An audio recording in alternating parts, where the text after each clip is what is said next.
So you want to be a god king? Cool. Hope you like sand. Congratulations, you've just been born, not as a humble farmer, not as a pyramid-hauling laborer, but as Pharaoh, the divine ruler of ancient Egypt. You're not just a king, you're a living god. The big deal. The top banana, in a fruit basket of terrified advisors. People bow when you sneeze. Your name will be etched into monuments, whispered in prayers, and probably carved into 100 scarabs. Sounds amazing, right? Well, don't dust off your golden crook and flail just yet, because while absolute power sounds luxurious, being a god king also comes with complications, like sand in your everything, and palace temperatures that could fry an ibis egg. Hello, travelers. Histories do not always need to be boring. You can rest here and listen to hilarious histories to drift off to sleep. Before we continue, leave a comment to let me know when and where you are listening to this, and hit the subscribe button, but only if you enjoy what I do here. Let's begin. Starting from the top, literally, the top of society. Pharaohs were considered the earthly embodiment of Horus, the falcon-headed god of the sky. Later, you upgrade to being the son of Ra, the sun god himself. That's right, divine lineage. Your royal birth certificate might as well say father god, mother, also a close relative, because in true dynastic fashion, the royal family tree has more loops than a snake eating its own tail. Your claim to the throne is rooted in both sacred right and your parents' shared grandparents. But don't get smug about that royal bloodline. You didn't earn this job. You just popped out of the right womb at the right time.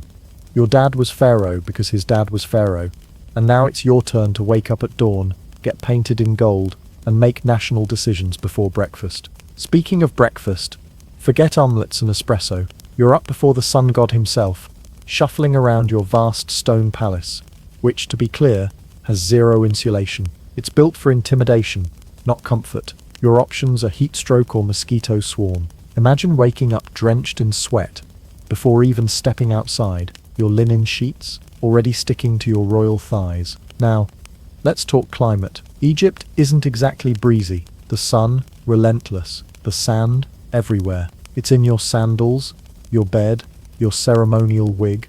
Every time the wind blows, it's like being slapped by nature holding a hot exfoliating loofah. You try holding a divine audience while blinking through a dust storm. It's hard to maintain your majestic aura when you're squinting like you lost a contact lens in the Sahara. And remember, you're not strolling through this mess in shorts and Crocs. Oh no, you're layered up. Ritual oils cover your body to protect your skin. And let's be honest, to make you smell less like sunburned monarch and more like divine potpourri. You're wrapped in meticulously pressed linen garments, designed to breathe, but only in theory. You're also expected to look fabulous, always. Heavy jewelry, ceremonial collars, golden sandals, all while standing in the sweltering heat, like a spiritual disco ball. The people around you, they don't treat you like a human, because technically, you're not one. You're a god in flesh, which means they don't make eye contact. They kneel, and they speak to you like you're halfway between a thunderstorm and a miracle. You don't have friends. You have worshippers, advisors, spies, and court jesters who are just one bad joke away from accidentally disappearing into the Nile. But here's the kicker. All of this reverence doesn't mean you're actually in control of your own schedule. Nope. Your day is packed with rituals, ceremonies, and administrative meetings that make a modern HR department look like a rave. You're expected to bless crops, inspect temples, make appearances, and maintain the illusion that you're effortlessly divine, all while sweating like a roast duck in a sauna. You can't sneeze without a priest declaring it a sign from the gods. You can't skip a ceremony because you're tired. Divine beings don't get fatigue, remember? You have to be all-powerful, all-knowing, and all-present, even when you desperately want to cancel your 7 a.m. sun salutation with Ra and crawl back into bed. And heaven forbid there's a crisis, like a famine, a drought, or a hippo rampaging through the grain stores. Guess who gets blamed? You, the guy who was just trying to enjoy some barley beer in peace. As Pharaoh, you're not just king, you're the national scapegoat with a cobra on your crown. So you wanted to live like a god king? Great. Now get ready to be adored, obeyed, and slowly cooked in your own royal juices. Every step you take is followed by a cloud of incense, a trail of scribes, and the crushing weight of divine expectations. Your ancestors stare down at you from hieroglyphs, silently judging every ceremonial dance you mess up. And yet, despite the prestige, the gold, the statues carved in your honor, you're still just a sunburned mortal with the weight of Egypt on your sweat-slicked shoulders. You're a living deity. Too bad even the gods can't escape athlete's foot in 120-degree sandals. So you've ascended to God-King status. Congrats again. But before you strut into your next temple blessing like you own the Nile, which, technically you do, you'll need to dress the part.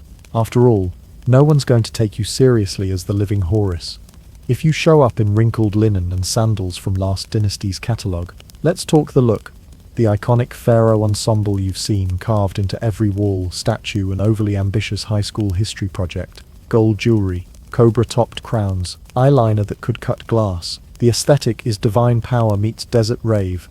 But underneath all that glitter is a river of sweat, regret, and poor textile choices. Let's start at the top. Literally, your crown isn't just symbolic. It's a weighted helmet of authority. You've got options here, depending on the mood. There's the white headjet for Upper Egypt, the red deshret for Lower Egypt, or the combined double crown, the peshent, for when you want to say, yes, I own all of this. You may now gasp, but these weren't made of comfy cotton. These were leather, reed, or metal-based, and often stuffed with symbolism, sacred spells, and a built-in neckache. Try balancing a cobra on your forehead while officiating state rituals and pretending your skull isn't cooking like a ceremonial casserole. And the eyeliner, oh yes, your eyes don't just sparkle, they intimidate. You're rocking kohl eyeliner, made from ground galena and malachite, smeared into an artful, intimidating wing. Why? To ward off evil spirits, obviously, and also to block sun glare, because desert. In theory, it's practical. In reality, it's like applying charcoal paste with a twig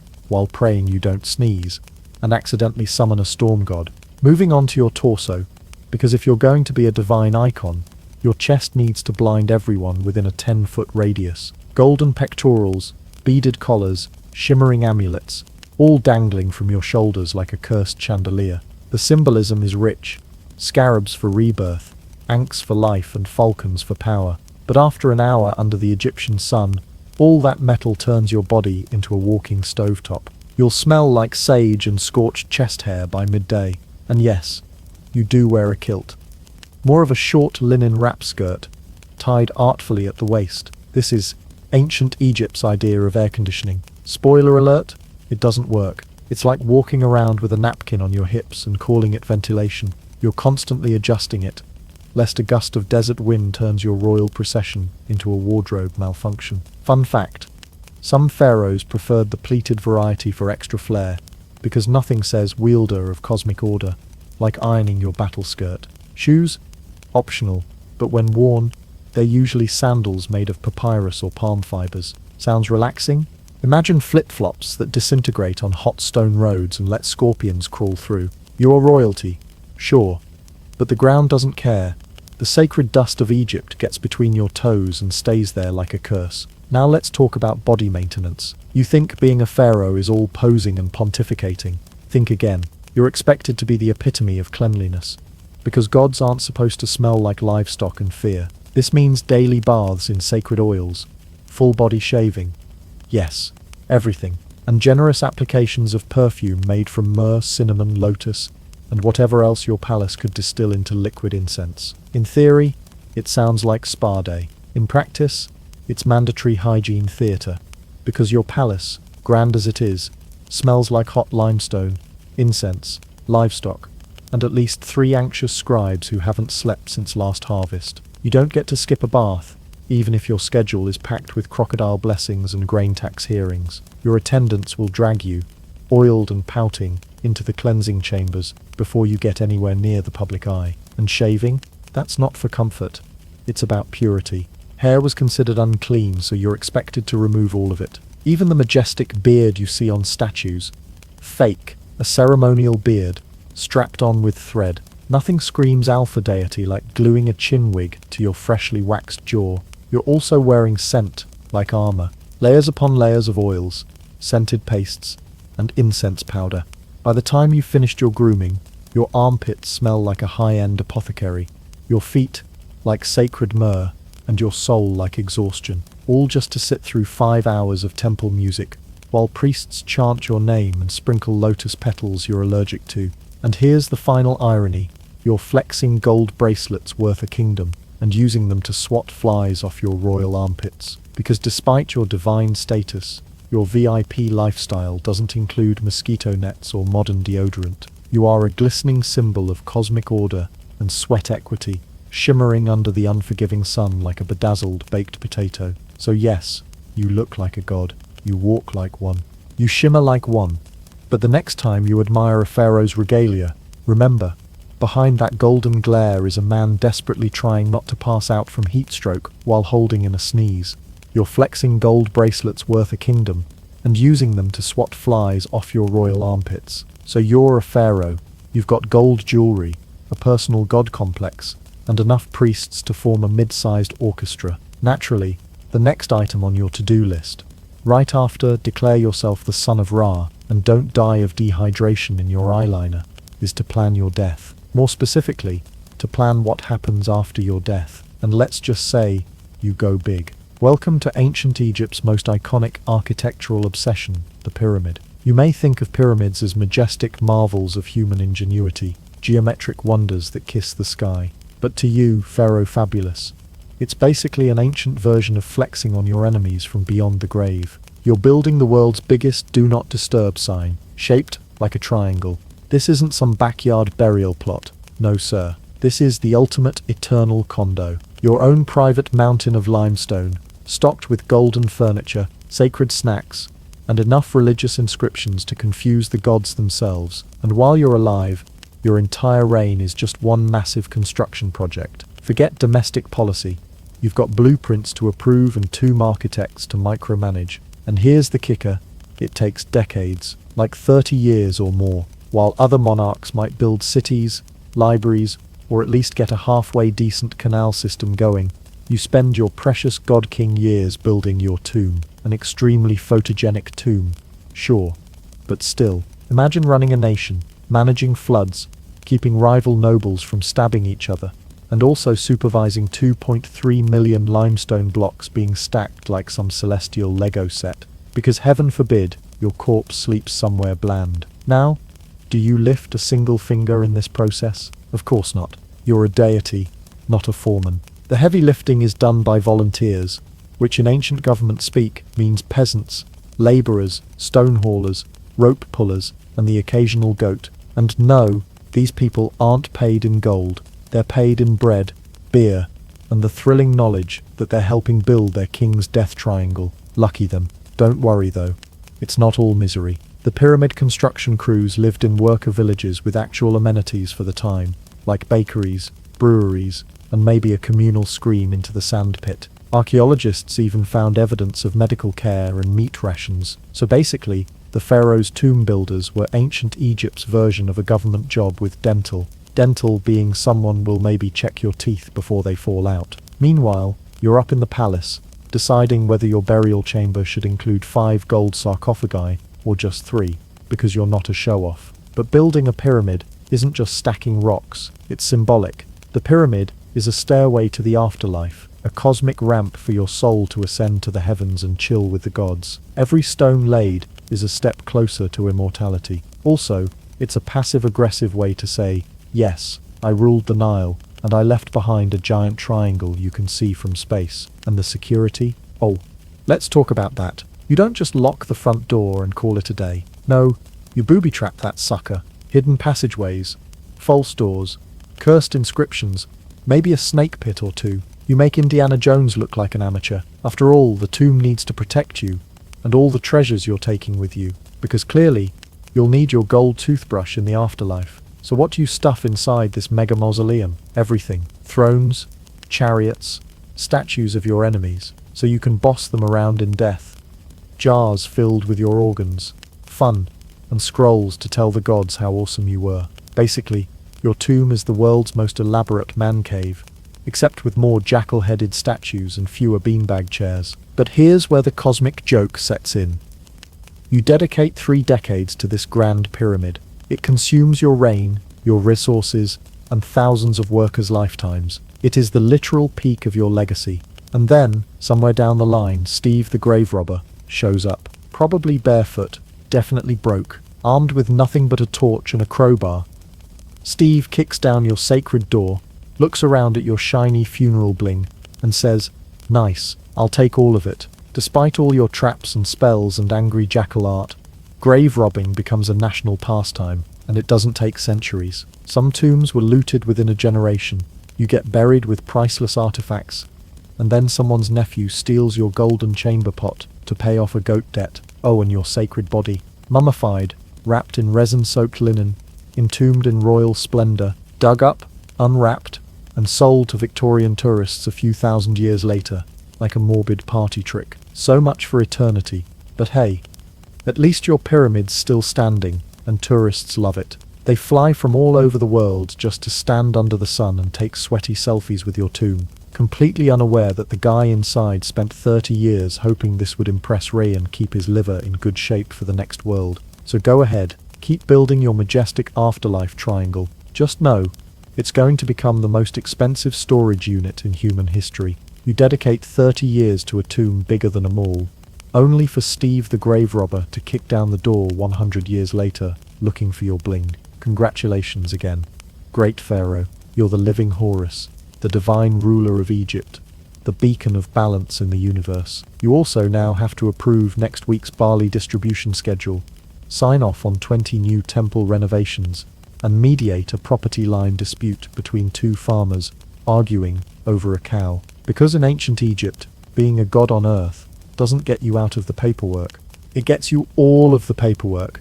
Being pharaoh isn't like being a modern figurehead where you wave from balconies and let someone else deal with potholes. No, you're expected to run the country, all of it. You're the CEO, high priest, war general, head meteorologist, logistics coordinator, god on call, and part-time spiritual therapist, all rolled into one divine package wrapped in linen and anxiety. Let's start with agriculture, the literal bread and beer of Egyptian civilization. Your entire economy depends on the annual flooding of the Nile, a phenomenon as magical as it is wildly unpredictable. If it floods too much, crops drown and peasants starve. If it floods too little, the soil turns to crunchy sadness, and peasants still starve. Either way, guess who gets blamed? You. Imagine standing on your gold leaf balcony, looking down at parched fields, and hearing the priest say, "The gods must be angry, your majesty," to which you, the god king, can only respond, "I guess, because despite all your divine titles, you don't actually control the Nile. You just get roasted for whatever it decides to do. But don't worry, you're not just responsible for the harvest, you're also in charge of religious festivals, all 900 of them. The temples need your presence, your blessing, your offerings, and your ability to stand motionless for 6 hours while priests chant and incense assaults your nose like smoky bees. One misstep in ritual protocol, and it's aho.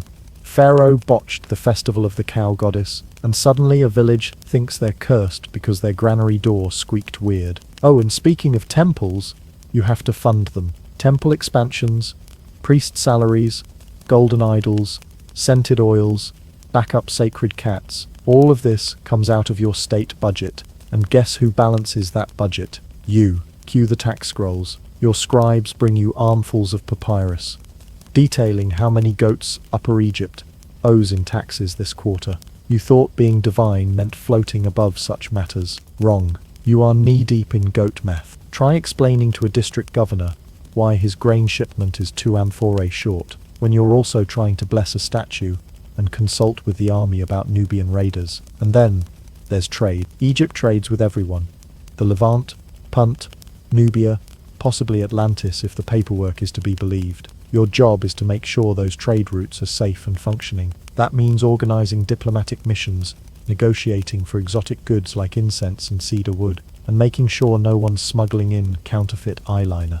That's right, you have to monitor luxury fraud, because nothing undermines your divine radiance like budget brand Kohl eyeliner that runs in the sun. Now let's add the military to your divine resume. Even in peacetime, your generals need direction. That means being briefed on border patrols, approving armor purchases, and deciding whether to send troops down south or just build a very passive-aggressive monument in someone's direction. And in wartime, you're either leading the charge or being paraded on the battlefield, while people with actual swords keep you from getting speared mid-glory shot.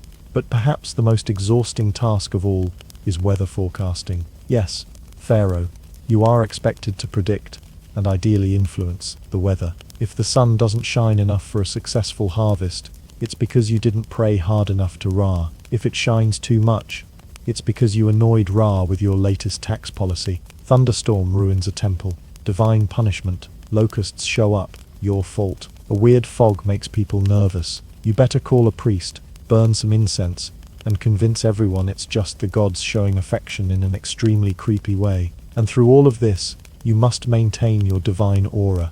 That means smiling like a statue at public ceremonies, nodding wisely at rituals you don't understand, and never ever admitting that you have no idea where Punt actually is, or what half the scribes are saying. You're trying to hold the cosmos together with spiritual duct tape, because as Pharaoh, you're not just a ruler, you are Mart, the principle of order, balance and harmony, in a world constantly trying to turn itself into cosmic soup. It's no wonder pharaohs aged like avocados. So yes, you're a god who's being asked why the Nile fish are smaller this year. A god who's expected to enforce harvest quotas and keep the crocodile population from snacking on diplomats. A god who can't find 5 minutes to himself because the priesthood scheduled a spontaneous ceremony for general appeasement of the moon. Being pharaoh means you're responsible for the harvest, the rain, the sun god's mood, and the nation's plumbing. Divine multitasking at its finest. So you've conquered kingdoms, managed trade routes, micromanaged floods, and now, after a long day of being a living god with 400 administrative headaches, it's finally time to kick back and indulge in the lavish culinary splendors of pharaoh life. Except, welcome to your royal feast. Bread, beer, onions, the crushing realization that even gods can't invent seasoning. Let's start with the foundation of every Egyptian meal. Bread. Bread is life. Bread is currency. Bread is breakfast, lunch, dinner, and emergency snack between divine rituals. It's made from emmer wheat, which sounds exotic but translates roughly to coarse flour with attitude. It's gritty, it's tough. It's got enough sand in it to qualify as part of the Sahara. Why sand? Because your bakers grind the grain between stone slabs. The result? Every slice of bread comes with a healthy helping of ground stone dust, making it the ancient equivalent of eating a warm doormat. Dental records of mummies show worn-down teeth, and abscesses from decades of chomping rocks disguised as carbs. Nothing says royalty like slowly eroding your molars on a sandwich. Moving on to beer, which was technically a drink, but also functioned more like a meal you could pour. This was no crisp golden lager. Egyptian beer was thick, sludgy, and lumpy enough to double as a stew. It was brewed from crumbled bread and barley mash, unfiltered, chunky, and served at every meal. Think yeasty oatmeal that occasionally ferments, and you're getting close. But hey, it had calories, and more importantly, alcohol, enough to blur the line between hunger and despair. Now let's talk onions. Onions were everywhere. Raw onions, cooked onions, dried onions, pickled onions. If you were pharaoh, your breath could qualify as a bioweapon. Onions weren't just food, they were currency, medicine, religious offerings, and apparently punishment. Workers were even paid in onions. That's how central they were to the Egyptian experience. So central, in fact, that pharaohs were buried with them. You were born into onions, lived surrounded by onions, and died with onions jammed into your eye sockets. But don't worry, if you behaved, you might be rewarded with fish from the Nile, freshwater tilapia, or catfish, caught lovingly by someone else, and served poached, salted, or dried, until it resembled edible parchment. Just don't ask where it came from, because the Nile is essentially an open sewer with crocodiles. It's fine. You're a god. You're immune to parasites, right? Still hungry?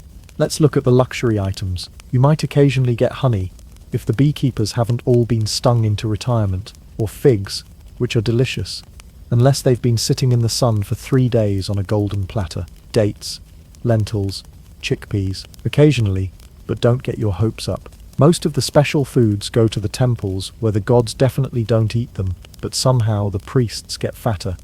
What about meat? Yes, technically you could eat duck, goose, or beef, but only on special occasions. You might feast on roasted gazelle to impress foreign envoys or intimidate lesser nobles with your ability to chew expensive animals. But everyday pharaoh dining? It's largely vegetarian. And not because you're trendy, it's because storing meat in a desert without refrigeration is a game called Let's Get Botulism. Still thirsty? Try the wine if you dare. Early Egyptian wine was red, thick, and about as smooth as drinking vinegar after it's been sunbathing with a camel. If it wasn't turning to vinegar, it was turning to sludge. Even the best vineyards couldn't stop your goblet from tasting like fermented regret. But it's still wine. It does the job, even if that job is mainly making you forget that dinner was once again onion stew and lukewarm barley pudding. Now, yes, you host banquets. Enormous ones. Just don't confuse quantity with quality. These banquets are less about food and more about displaying dominance. You don't serve delicacies because they're delicious. You serve them because you can. Peacocks, bring two. Pet leopard, walking around, absolutely. Musicians playing on instruments no one knows how to tune, required. The point of the feast is to convince your guests that they are deeply inferior and your stomach is mightier than theirs. Meanwhile, you, the God King, are trying to chew through a goat rib that's half bone and half charcoal, while nodding serenely like this is the peak of human civilization. But here's the kicker. For all your riches, you still eat the same core foods as your subjects. Sure, yours come on a golden plate with a side of incense, and theirs come in a cracked bowl next to a braying donkey. But it's still bread, beer, and onions. Your royal diet is 50% onion, 30% bread, and 20% pretending this is better than being a peasant. Spoiler, barely. In short, being pharaoh doesn't mean you dine like a demigod. It means you live in the land of plenty, where plenty means carbs, sulfur breath, and intestinal fortitude. Bon appetit. Your Majesty, you've earned your 8th bowl of hot, squishy barley. Ah, love, the flutter of hearts, the sweet serenade of lyres under a crescent moon, the kind of romantic tale passed down through the ages. Except, plot twist, you're marrying your sister, not just once, not as an exception, as a full-blown royal tradition. Welcome to the world of ancient Egyptian dynasties, where genealogy doubles as a horror film, and the phrase "keep it in the family" is taken to biblical extremes. Let's start with the logic. Pharaohs were considered living gods, descendants of divine beings, and gods don't just marry anyone. No, that divine bloodline has to remain pure, which apparently translates to marry your sibling and roll the genetic dice. The goal? Preserve the holiness. The result? Well, have you seen King Tut's x-rays? His family tree was less a tree and more a wreath. A tight circle with 0 branches and several red flags. But wait, it gets more uncomfortable. You don't just marry one sibling, you marry multiple people, including sisters, half-sisters, possibly nieces, and occasionally a cousin for variety. Your great royal wife is your official queen, usually a sister or daughter of another sister. Then you have secondary wives, royal consorts, and concubines.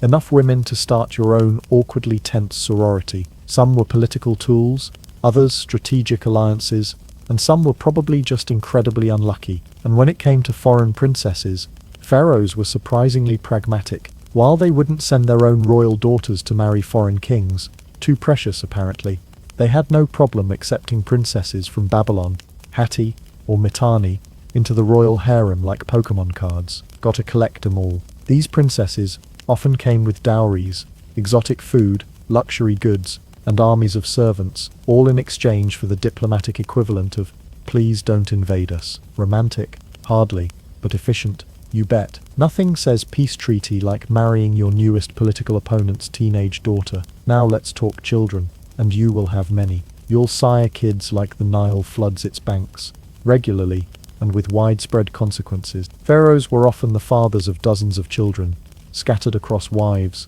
concubines, and questionable household arrangements. One minute you're naming your newborn son after Re, the sun god. The next, you're yelling at 3 identically named daughters to stop throwing lotus petals at the sacred cat. Naming conventions were a hot mess. Everyone was named after the gods: Amenhotep, Tutankhamun, Seti, Neferu, Meritamen, with only a handful of root names recycled endlessly.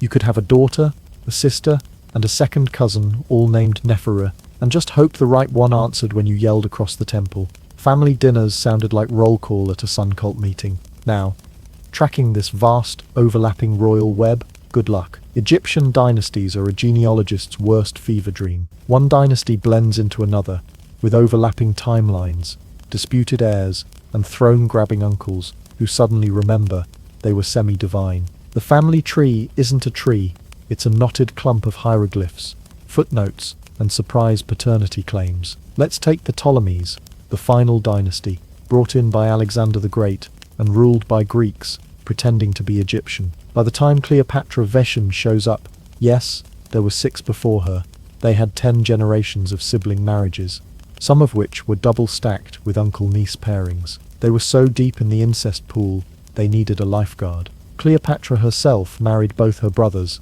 not at the same time, thankfully, outlived them, and then seduced Julius Caesar and Mark Antony, just to keep things spicy. By then, the royal bloodline was so tangled that Cleopatra's son was part Greek, part Egyptian, part Roman, and 100% confusing.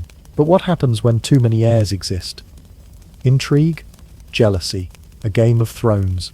But everyone's wearing eyeliner and coal, brothers scheming against brothers, queens poisoning stepmothers, eunuchs caught in the middle of inheritance disputes. It was less about love and more about strategic womb placement. One well-timed heir could secure your place in history. One poorly timed sibling rivalry could end in exile or mummification without ceremony. And you, as pharaoh, have to manage all of this while pretending it's completely normal. You're at a banquet, sitting between your sister wife and your cousin concubine. Nodding as your priest explains how this is the will of the gods. Your heir, who is also your nephew and stepson, is arguing with your other heir, who might be his half-uncle. It's fine, just smile and pass the onions. The truth is, behind the polished statues and solemn wall carvings, the royal family was a messy, backstabbing soap opera, but with more eyeliner and fewer taboos. Power wasn't inherited peacefully.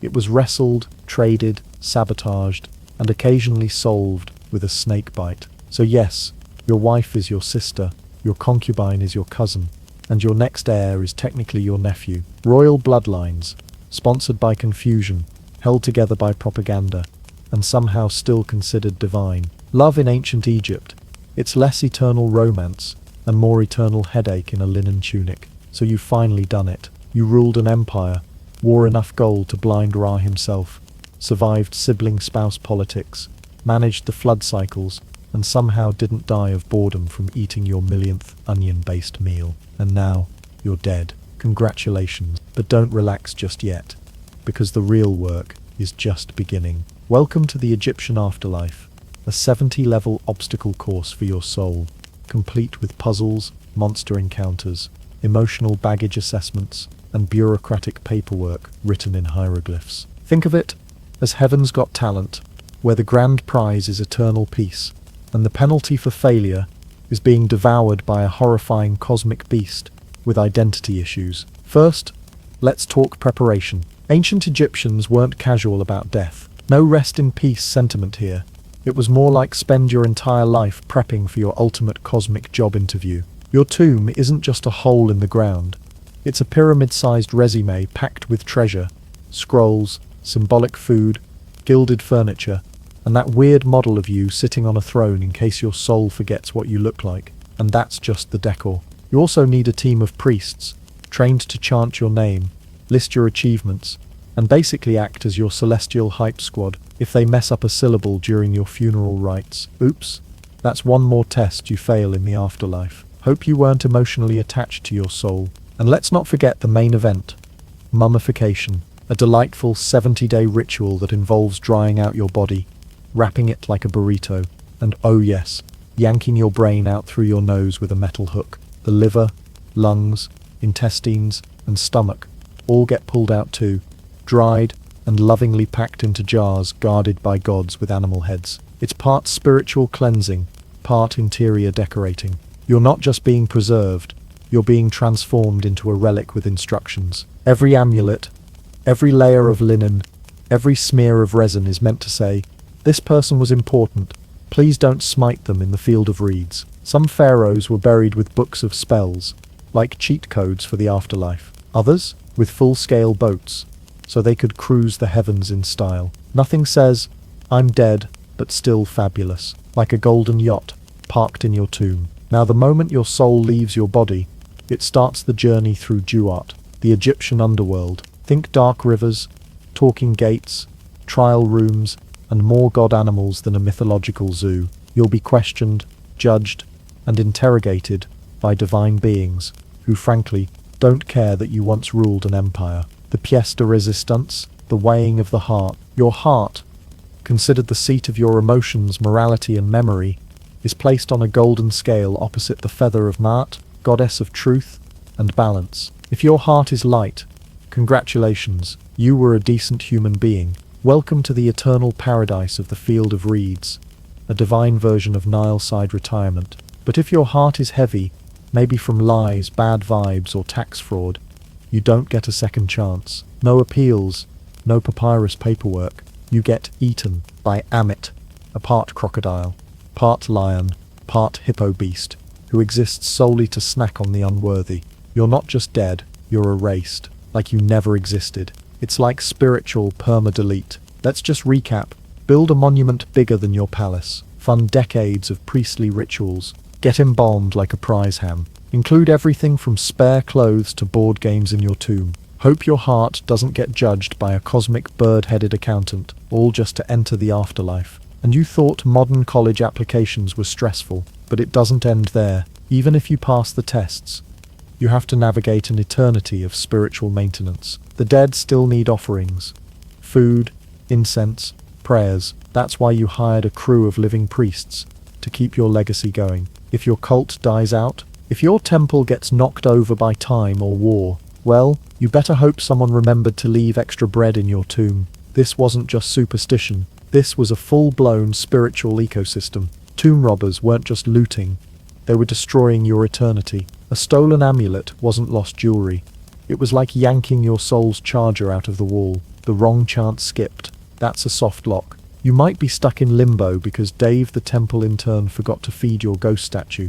And yet, pharaohs poured their lives into this system. They devoted decades to planning the perfect burial, not just for comfort, but for cosmic legitimacy. Ruling Egypt was temporary, becoming eternal.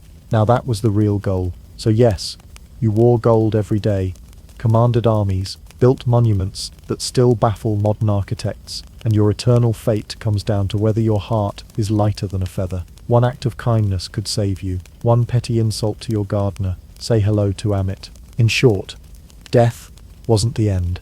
It was just your final high-stakes performance review. Better hope you passed. Eternity doesn't offer internships, so you wanted to be pharaoh. You saw the gold, the pyramids, the eyeliner that could intimidate demons and court officials alike. You imagined yourself lounging in opulent splendor, servants fanning your royal neck while you tossed grapes into your mouth and declared war with a flick of your jeweled pinky. And now, it's Tuesday, your third day on the throne. You're sweaty, overwhelmed, slightly sun-poached, and deeply reconsidering your life choices. Let's take a quick roll call of your current responsibilities. You're the literal embodiment of Horus, sun god in human form, divine ruler of the two lands, overseer of the granaries, keeper of the sacred laws, defender of the borderlands, and person who has to listen to his cousin wife complain about her leopard not getting enough attention. You're also supposed to oversee farming yields, predict the Nile's flood cycle, inspect new building plans for the Great Pyramid of U, arbitrate a dispute between two priests over goat ownership, and show up at temple ceremonies, smiling like you didn't just get heat stroke behind your eyeballs, and it's not even noon yet. Let's talk heat. You live in the desert, not a breezy, tourist-approved desert. No, this is the ancient Egyptian sun has no chill kind of desert. You're wearing a solid gold necklace the size of a serving platter. Your headdress traps heat, like a mobile sauna. And even though you're technically above manual labor, you still have to stand through 8-hour religious ceremonies in an outfit that's basically a portable oven blessed by Ra himself. You're glistening, not in the divine sense. In the someone get me a bucket of Nile water before I melt into a royal puddle sense. And hydration? You'd think, as pharaoh, you'd have access to all the clean, cold water in Egypt. But no, Your advisors keep pushing ritual beer, which is thick, warm, and practically chewable. It tastes like if porridge and regret had a baby. Water exists, but it's warm, murky, and stored in clay pots that smell like sadness. No sparkling water, no ice, just lukewarm swamp juice and prayers. Let's not forget the existential dread. You have absolute power, yes, but also absolute paranoia. Every cousin, priest, and high-ranking official wants your job, or your throne, or your wife, possibly all three. You can't even enjoy a fig without wondering if it's been lightly poisoned. Your dreams are full of snakes, curses, and that one disgruntled sibling you forgot to name as high priest. Oops. And speaking of siblings, your family tree is a disaster. You've got uncles marrying nieces, sisters doubling as queens, and a brother who once tried to legally declare himself a god and marry the royal cat. You're technically married to your half-sister twice, but you're also expected to father heirs with foreign princesses. You can't understand concubines who all look vaguely like your mother. Your palace is one big incestuous soap opera with hieroglyph subtitles and no commercial breaks. Then there's the tomb logistics. You thought your pyramid would just happen, that you'd sketch a triangle on a scroll, yell, "Build me this," and sip fermented date wine while it rises majestically from the sand. Nope. Turns out commissioning a 400-foot tall limestone monument requires constant supervision, daily inspections, 20,000 workers, and a construction budget that could bankrupt half of Mesopotamia. You're spending more time arguing about ramp angles and sarcophagus weight distribution than ruling your empire. And don't forget, this is all to store your dead body. You are planning your funeral. Your very elaborate, gold-crusted, spiritually approved funeral for 30 years. That's longer than some dynasties lasted. You're exhausted. Spiritually, physically, and emotionally. Every day begins with divine rituals and ends with accounting scrolls. Your eyeliner's smudged. Your sacred leopard keeps peeing on the palace steps. You can't tell if the high priest is blessing you or quietly cursing your name. You miss being a normal person, whatever that even means anymore. The only break you get is during lavish banquets, and even then, you're performing power. You're sitting next to 3 foreign dignitaries, trying to smile while your food is 90% onion. Your wine is 100% foot squashed, and your cousin is dramatically feeding a fig to your pet ibis. You can't leave early, because that would be seen as an omen. Everything's an omen. Even sneezing too loudly is cause for political unrest. At this point, reincarnation as a sand beetle sounds like a promotion. They get to roll their ball of dung in peace. No advisors, no scrolls, no incest charts, just sun, dirt, and quiet. And the real kicker, even if you somehow survive the backstabbing, the sunstroke, the ceremonial migraines, the existential tomb obsession, even if you make it to a ripe old age with your kingdom intact and your eyeliner still fierce, you still have to survive the afterlife, and that's a whole other unpaid internship. So yes, you thought you wanted power, gold, and immortality, but what you got was sweat, onions, and 30 years of tomb logistics. You are the most powerful person in the ancient world, and you would trade it all for a fan, a nap, and one honest conversation with someone who doesn't call you Divine One. By day 3, you're done. Finished, ready to resign, renounce, or reincarnate. Ancient Egypt can keep its glory. You're out.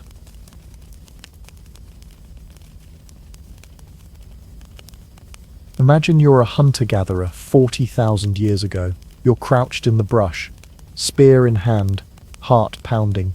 There's a rustle in the grass. Is it a deer? A saber-tooth? A fellow human? You can't tell, because everything past 10 feet is a Monet painting.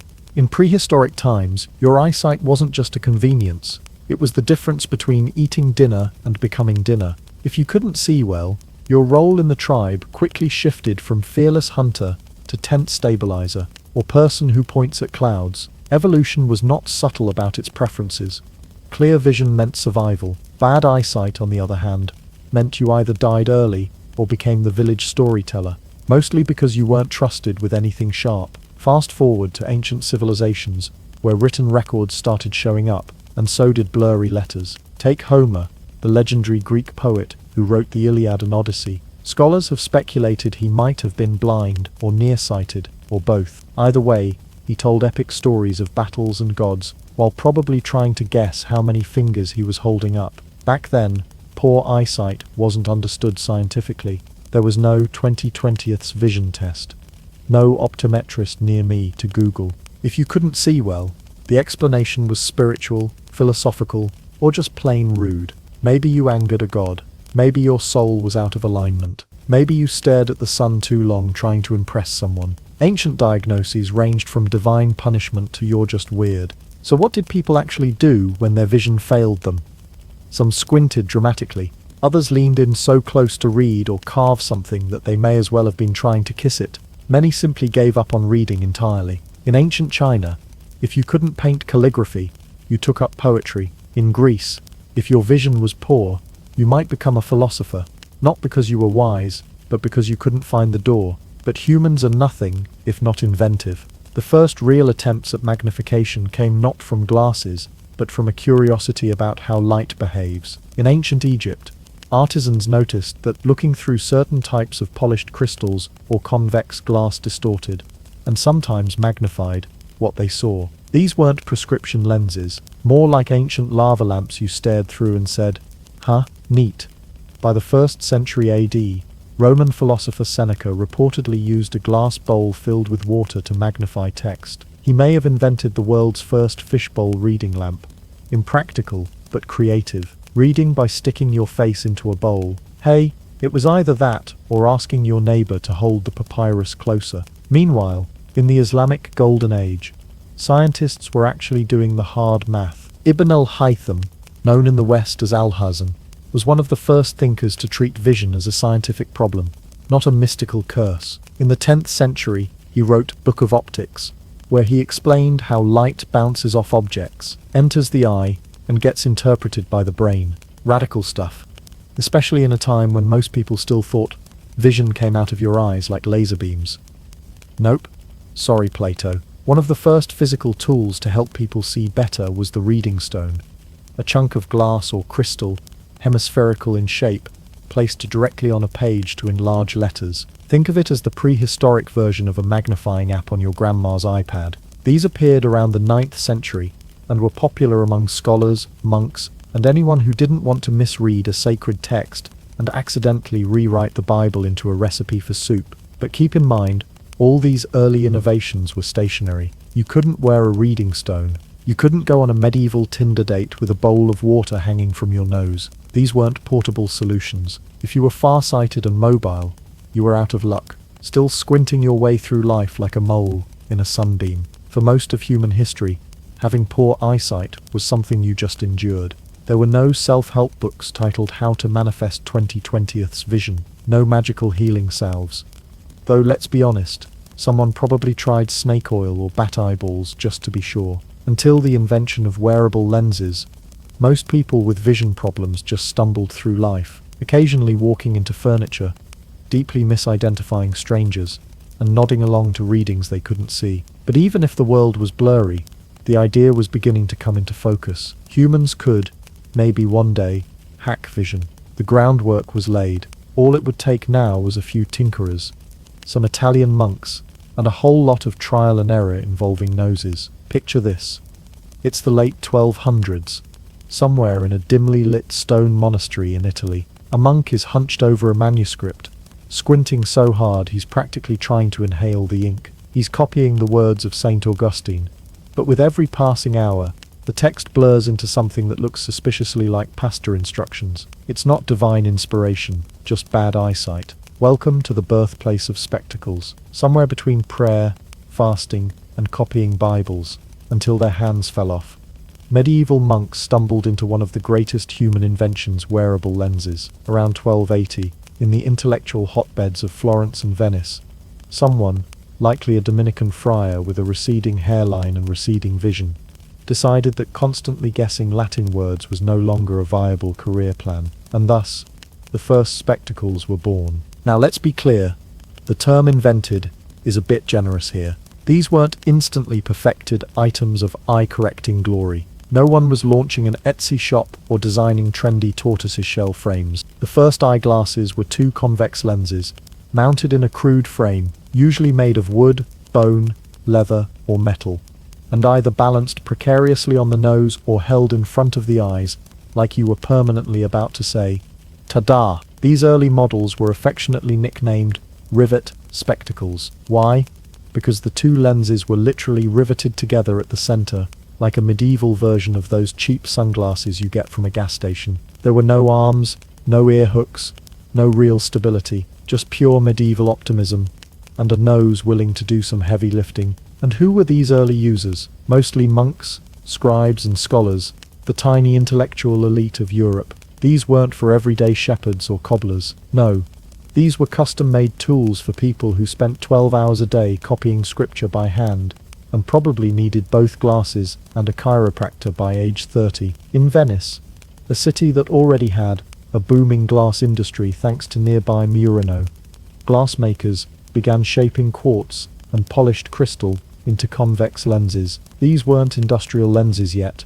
This was artisan work. Think less factory line, and more Luigi squinting over a furnace with tweezers. These early lenses could magnify text, just enough to let far-sighted users read again, without turning religious texts into impressionist paintings. Fun fact, these early lenses didn't correct nearsightedness, myopia, only farsightedness, presbyopia, which usually kicks in with age. So yes, monks who hit their 40s and suddenly couldn't tell psalms from proverbs were the first guinea pigs of wearable optics. If you were nearsighted, sorry. Come back in about 400 years. Incredibly, these spectacles spread fast. By the early 1300s, written records and sermons were already referencing glasses for the eyes. In 1306, a Dominican friar named Giordano da Pisa told a congregation that the invention of spectacles had happened not yet 20 years ago, and that he had met the person who invented them.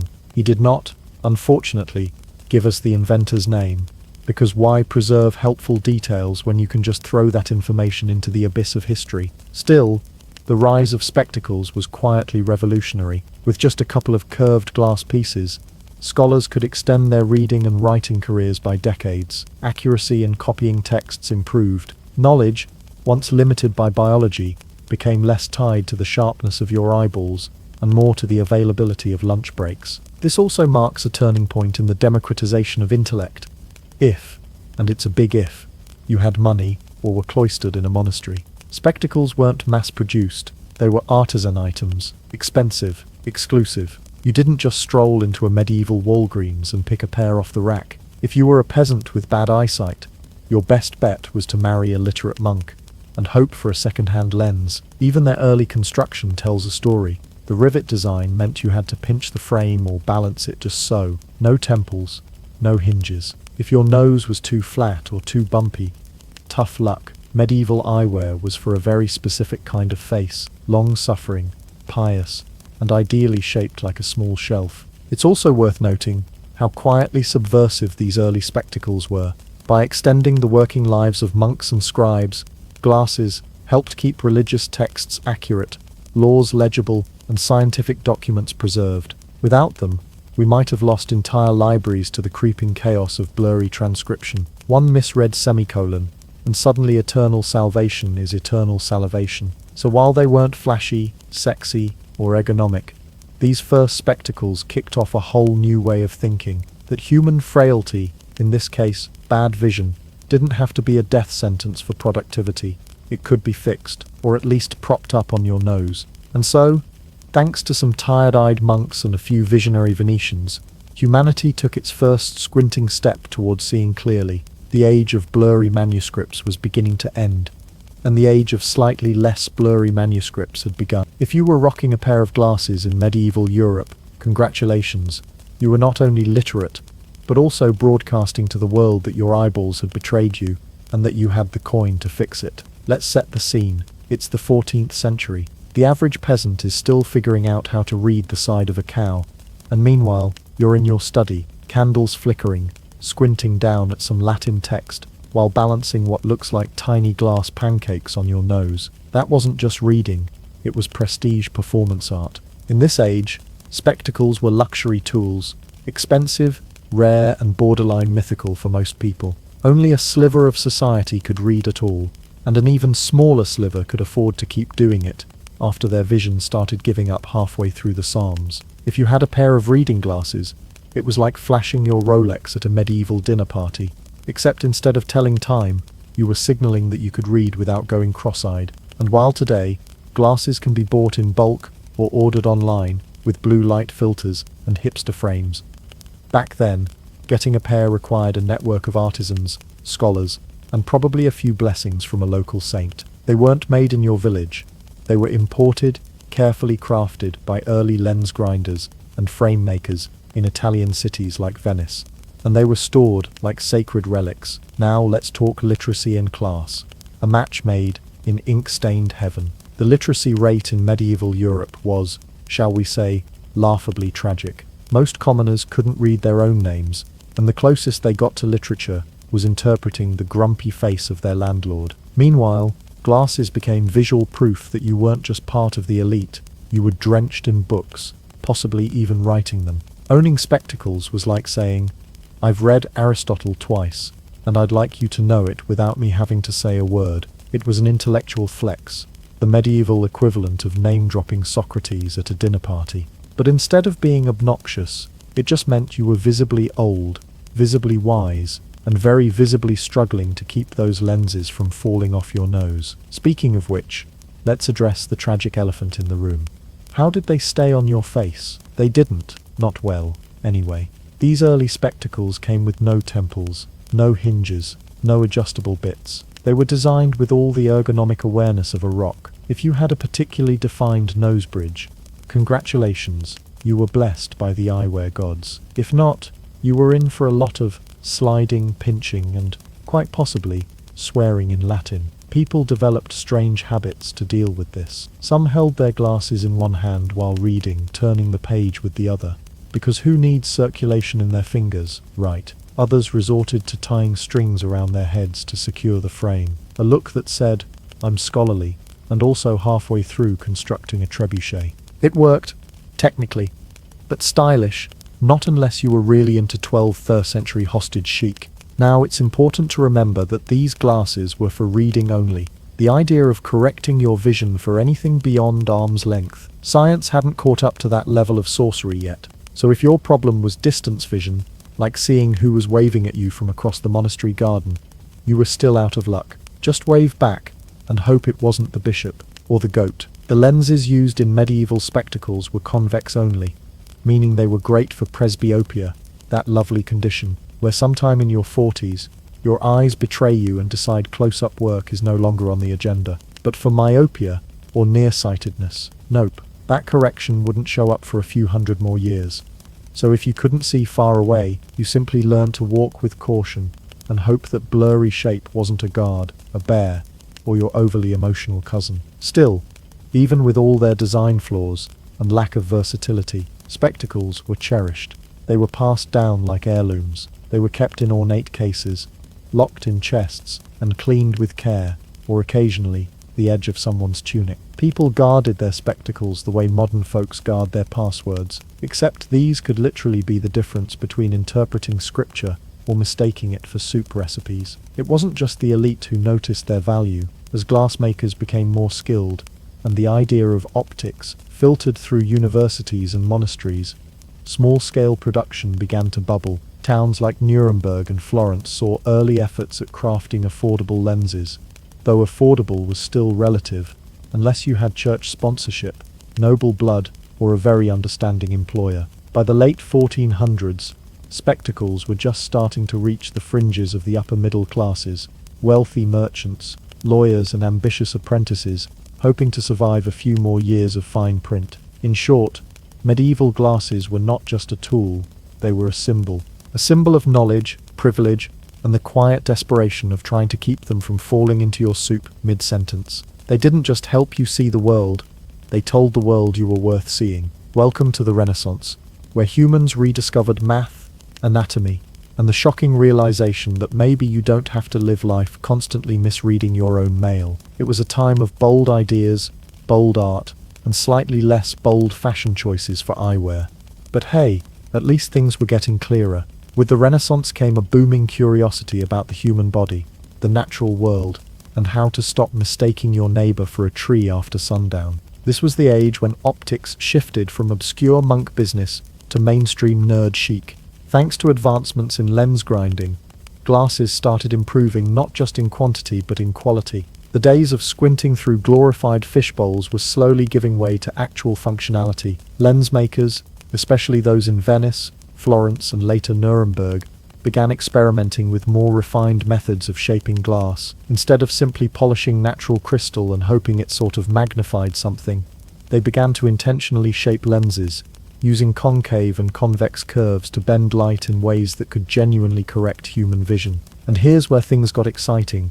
Concave lenses started showing up in the optical toolkit. Until now, all lenses had been convex, great for far-sighted folks who needed help reading. But concave lenses, which bend light the opposite way, finally gave nearsighted people their moment in the sun, or rather, the moment of finally being able to tell where the sun was. If you had myopia in 1490, life was about to change from everything's a Monet painting to oh, that's a goose, not a demon. This innovation is often credited to 15th century German lens makers, though it's entirely possible someone earlier thought, what if we just curve it the other way, while polishing glass during a bout of medieval boredom. Either way, the age of blurry apprentices walking face first into open doors was drawing to a close. And just in time too, because the printing press was shaking up Europe like a Gutenberg-powered earthquake. Thanks to movable type, books were no longer guarded like royal secrets or chained to monastery walls. They were being printed and distributed in cities across Europe.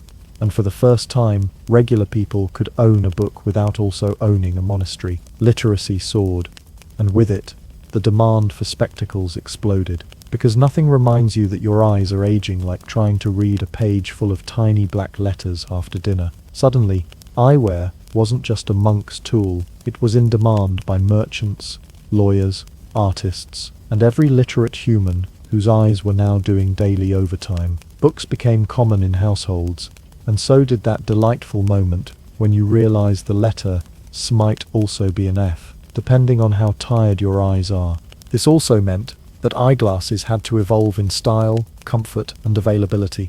Enter the first real attempt at marketable spectacles. Glasses began to be sold at fairs, and by traveling vendors, complete with sample lenses. You try them on like shoes, except instead of checking your stride, you squinted at your cousin and asked, "Is that you, or a very ugly statue?" Fashion naturally began to catch up. Renaissance spectacles weren't exactly runway material, but the upper classes began demanding more ornate designs. Frames were made from bone, horn, or fine metal, and the craftsmanship reflected the wearer's social standing. Glasses didn't just fix your vision, they announced your tax bracket. And then there was Leonardo da Vinci, the ultimate Renaissance overachiever. Yes, the same guy who painted the Mona Lisa, dissected corpses for fun, and tried to build a helicopter centuries before Red Bull was invented, also dabbled in optics. Around 1508, Leonardo sketched a bizarre contraption that looked like a cross between a diving helmet and an alien toaster. It's now considered an early attempt at exploring underwater vision, or perhaps a prototype for enhanced vision, via liquid lenses. It didn't catch on, possibly because strapping an aquarium to your face isn't great for day-to-day reading. Still, his experiments with light and refraction helped plant seeds for future scientific breakthroughs. He theorized how the eye sees, how lenses bend light, and even how water might affect our visual perception. He might not have built working glasses, but he certainly saw the future, even if his designs looked like medieval kitchen appliances. By the end of the 1500s, eyeglasses had spread far beyond the monasteries of Italy. They were creeping into markets across Europe, not just as luxury goods, but as practical necessities. The very idea of correcting vision was no longer a magical rarity. It was slowly becoming part of life. And the more people who could read, write, and not walk into furniture, the faster society advanced. The Renaissance wasn't just a rebirth of art and science. It was also the moment Europe collectively realized that not being able to see was optional now. Glasses became tools of literacy, empowerment, and yes, maybe a little bit of fashion envy. The 1500s, a time when Europe decided it was very interested in what everyone else was doing, and as it turns out, what everyone else had. Spices? Yes. Gold? Definitely. Human dignity? Debatable. But in this whirlwind of discovery and colonial ambition, something else quietly made its way around the globe. Eyeglasses. By the late 1500s, spectacles were no longer the secret sauce of Italian monks or the intellectual badge of Renaissance scholars. They had begun to trickle, then pour, across Europe. Town markets started carrying them. Traveling salesmen peddled them alongside tooth powder and miracle tonics. And if you had the money, and increasingly, even if you didn't, you could buy yourself a pair and upgrade your eyeballs. But as Europe looked outward, so did its inventions. Thanks to the roaming reach of Spanish and Portuguese explorers, eyeglasses went on their own little age of exploration. While conquistadors were busy renaming mountains and pretending they discovered civilizations that already had plumbing, some of them were also adjusting their lenses to get a clearer look at the loot. These early European traders, priests and diplomats brought spectacles with them as signs of civilization, literacy, and let's face it, mildly superior vision. They were carried across seas to the Americas, Africa, and especially into Asia, where they didn't just function, they flourished. Let's take a quick detour to the east, where eyeglasses arrived in China and Japan not as mere vision aids, but as high-end fashion and prestige symbols. That's right, over there, glasses were fancy. In China, early imported spectacles were often received by scholars, aristocrats, and court officials with the kind of awe usually reserved for dragons and fine jade. Not everyone needed them, of course. Some people had perfectly healthy eyes, but that didn't stop them from wearing glasses anyway. If you could afford a pair, it showed you were wealthy, educated, and probably someone whose scrolls got read at the party. Interestingly, glasses in China came to be associated not with poor eyesight, but with wisdom. If you wore them, it didn't mean you couldn't see.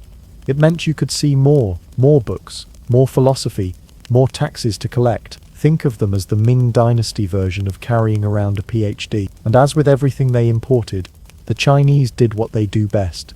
Make it better, make it sleeker, and make it elegant. Instead of clumsy pinched frames or awkward perching, Chinese artisans began designing glasses with intricate nose rests, often made of jade or ivory. They also used silk cords to tie glasses around the head, finally solving the 200-year-old question. How do we keep these from falling off when I sneeze? The Japanese, too, embraced glasses with enthusiasm. The earliest documented arrival of spectacles in Japan was through Portuguese traders in the 16th century. And much like in China, they quickly became associated with status and scholarship, particularly among Buddhist monks and scholars. But unlike their European counterparts who saw glasses mostly as a tool, many in Asia treated them as refined accessories, with a distinct aesthetic sensibility. You didn't just wear glasses, you wore the idea of insight, clarity, and cultured taste. It's the closest thing to intellectual bling that didn't involve quoting Confucius every 5 minutes. Meanwhile, in Europe, the demand for spectacles only intensified. Nations like France, Germany, and the Netherlands had joined the optical arms race. New optical centers emerged, including the city of Nuremberg, which became one of the first mass producers of eyeglasses, making them increasingly affordable and shippable. That meant more glasses, more exports, and more blurry people around the world finally getting to not walk directly into trees. As these shipments made their way to ports from Goa to Guangzhou, glasses crossed borders that many other inventions never did. And what's fascinating is that many cultures didn't just accept them, they adapted them. In India, for instance, glasses were sometimes set in decorative gold frames and worn by religious figures or local nobility. And in the Ottoman Empire they found favor among scribes and administrators, though often in secret because some Islamic scholars debated whether wearing lenses altered divine will. Thankfully, divine will seemed okay with not falling downstairs. In short, spectacles went global not through invasion or war, but through a universal truth. Everyone gets old and eventually you can't read menus in low lighting. So while European colonizers were often bringing oppression and measles, their glasses, ironically, offered a little bit of clarity to the world, literally. And unlike most colonial exports, eyeglasses didn't demand tribute or land. They just asked to sit politely on your face and help you read better. By the 18th century, the world had changed. Empires were rising, wigs were getting larger, and powdered faces were apparently in. But amidst all this flamboyant Enlightenment drama, political revolutions, scientific awakenings, the invention of carbonated water. Something much more refined was evolving right on the bridge of the nose. Eyeglasses. Gone were the days when spectacles were just tools of necessity, held awkwardly in place or reserved for cloistered monks. In the 1700s, glasses became a statement, both functional and fashionable, as vital to one's appearance as a well-fitted frock coat or a powdered ponytail. They didn't just help you see the world clearly, they helped the world see you differently. Let's start with the nerdy part. Lens crafting. Optical science was booming. Europe had caught a fever, the fever of Enlightenment, which meant people everywhere were suddenly very into things like reason, empiricism, and obsessively perfecting curved glass. With improved understanding of refraction, lens makers started producing much clearer and more precise lenses. This was the era when spectacle making began shifting from artisanal mystery to actual optics-based science. Artisans and glassmakers, particularly in cities like London, Paris, and Amsterdam, experimented with curvature, thickness, and grinding techniques. Convex and concave lenses were now being carefully tailored to specific vision problems. Rather than being slapped into frames and sold as one size fits none, you could now stroll into an optician, describe your blurry woes, and walk out seeing your favorite tree in HD. And then came the man, the myth, the bifocal legend, Benjamin Franklin. Old Ben had many titles: founding father, inventor, kite enthusiast, and probably the only man in history who could write witty aphorisms while also electrocuting himself for fun. But one of his more practical legacies came from a simple frustration. The guy was tired of constantly swapping glasses to read and look up again. So in the 1780s, Franklin invented bifocals by literally cutting two different lenses in half and combining them in one frame. Genius, right? One half helped him read, the other let him glare meaningfully at his fellow philosophers over the top. It wasn't a high-tech solution, but it was effective, and soon became a staple for people who wanted to age gracefully with one pair of glasses and minimal neck strain. While the lenses improved, so did the frames. Spectacles had gone through their awkward teenage phase in the Middle Ages, pinched, precarious, and one sneeze away from hitting the ground. But by the Enlightenment, frames had leveled up. Enter temples.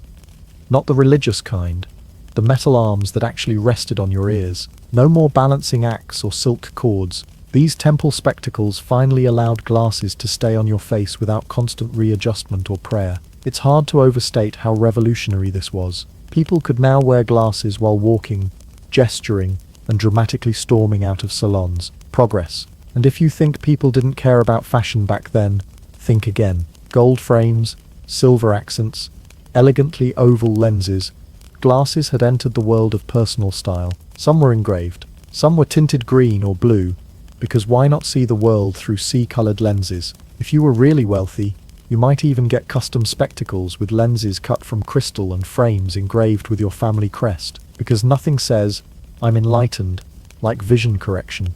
You could also use as inheritance. But perhaps more interesting was the cultural shift happening around eyewear. Glasses, once symbols of frailty or obscurity, were now closely associated with intellect, wisdom, and status. Wearing spectacles made you look like someone who read Latin by candlelight, wrote angry letters to politicians using a quill, or published pamphlets with long titles like Observations upon the Natural Philosophical Order of Celestial Bodies and other topics no one asked for. People respected the glasses, they trusted the glasses. If you wore them, you must know something. Portraits from the 1700s started featuring men and women posing confidently with their spectacles, sometimes wearing them, sometimes just holding them like props, as if to whisper, "This brain enhanced."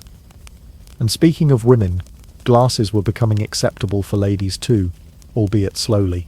Previously, female spectacle wearers were often the butt of jokes or accused of being too bookish. Gasp. But Enlightenment-era salons began welcoming sharp-witted women thinkers, many of whom proudly wore spectacles as they debated Rousseau, Voltaire, and whether corsets were a plot against breathing. In short, the 18th century didn't just sharpen the lenses, it reframed what glasses meant. From dusty scribes to fashionable intellectuals, spectacles became part of one's identity.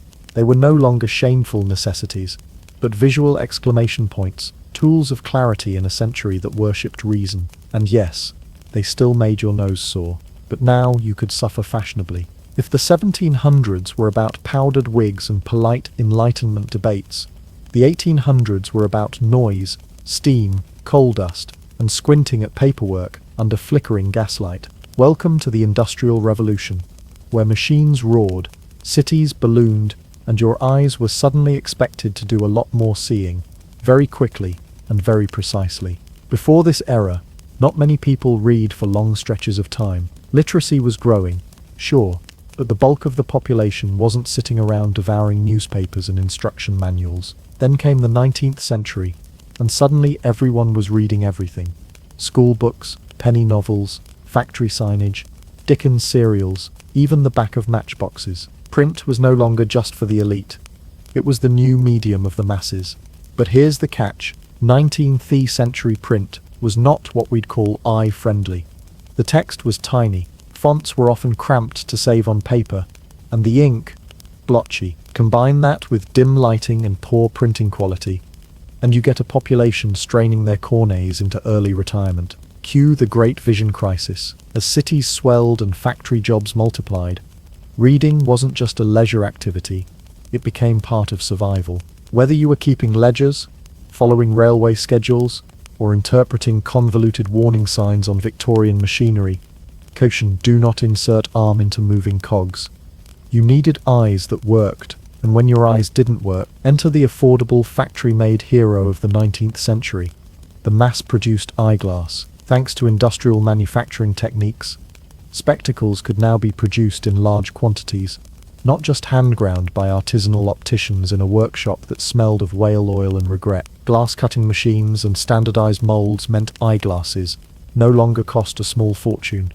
They were being churned out like pocket watches and mustache combs, quickly, affordably, and in every imaginable shape. This accessibility was revolutionary. Glasses were no longer elite fashion items or scholarly tools. They were now in the hands and on the noses of clerks, laborers, teachers, newspaper boys, and anyone else who'd realized they could no longer read the menu at the local inn without mistaking roast duck for rusted rock. But all this new accessibility required something else that had been mostly absent in prior centuries: standardized prescriptions. Before, it was kind of a wild guess. If you couldn't see, you tried on a lens, and if things looked less awful, congratulations, you were cured. But the 19th century saw the birth of early optometry, or as it was unofficially known, the which is better game. Better with this lens or this one? One or two? One or two? This moment, this immortal optometry incantation, has its roots in the 1800s, when scientific advances finally began to decode refractive errors.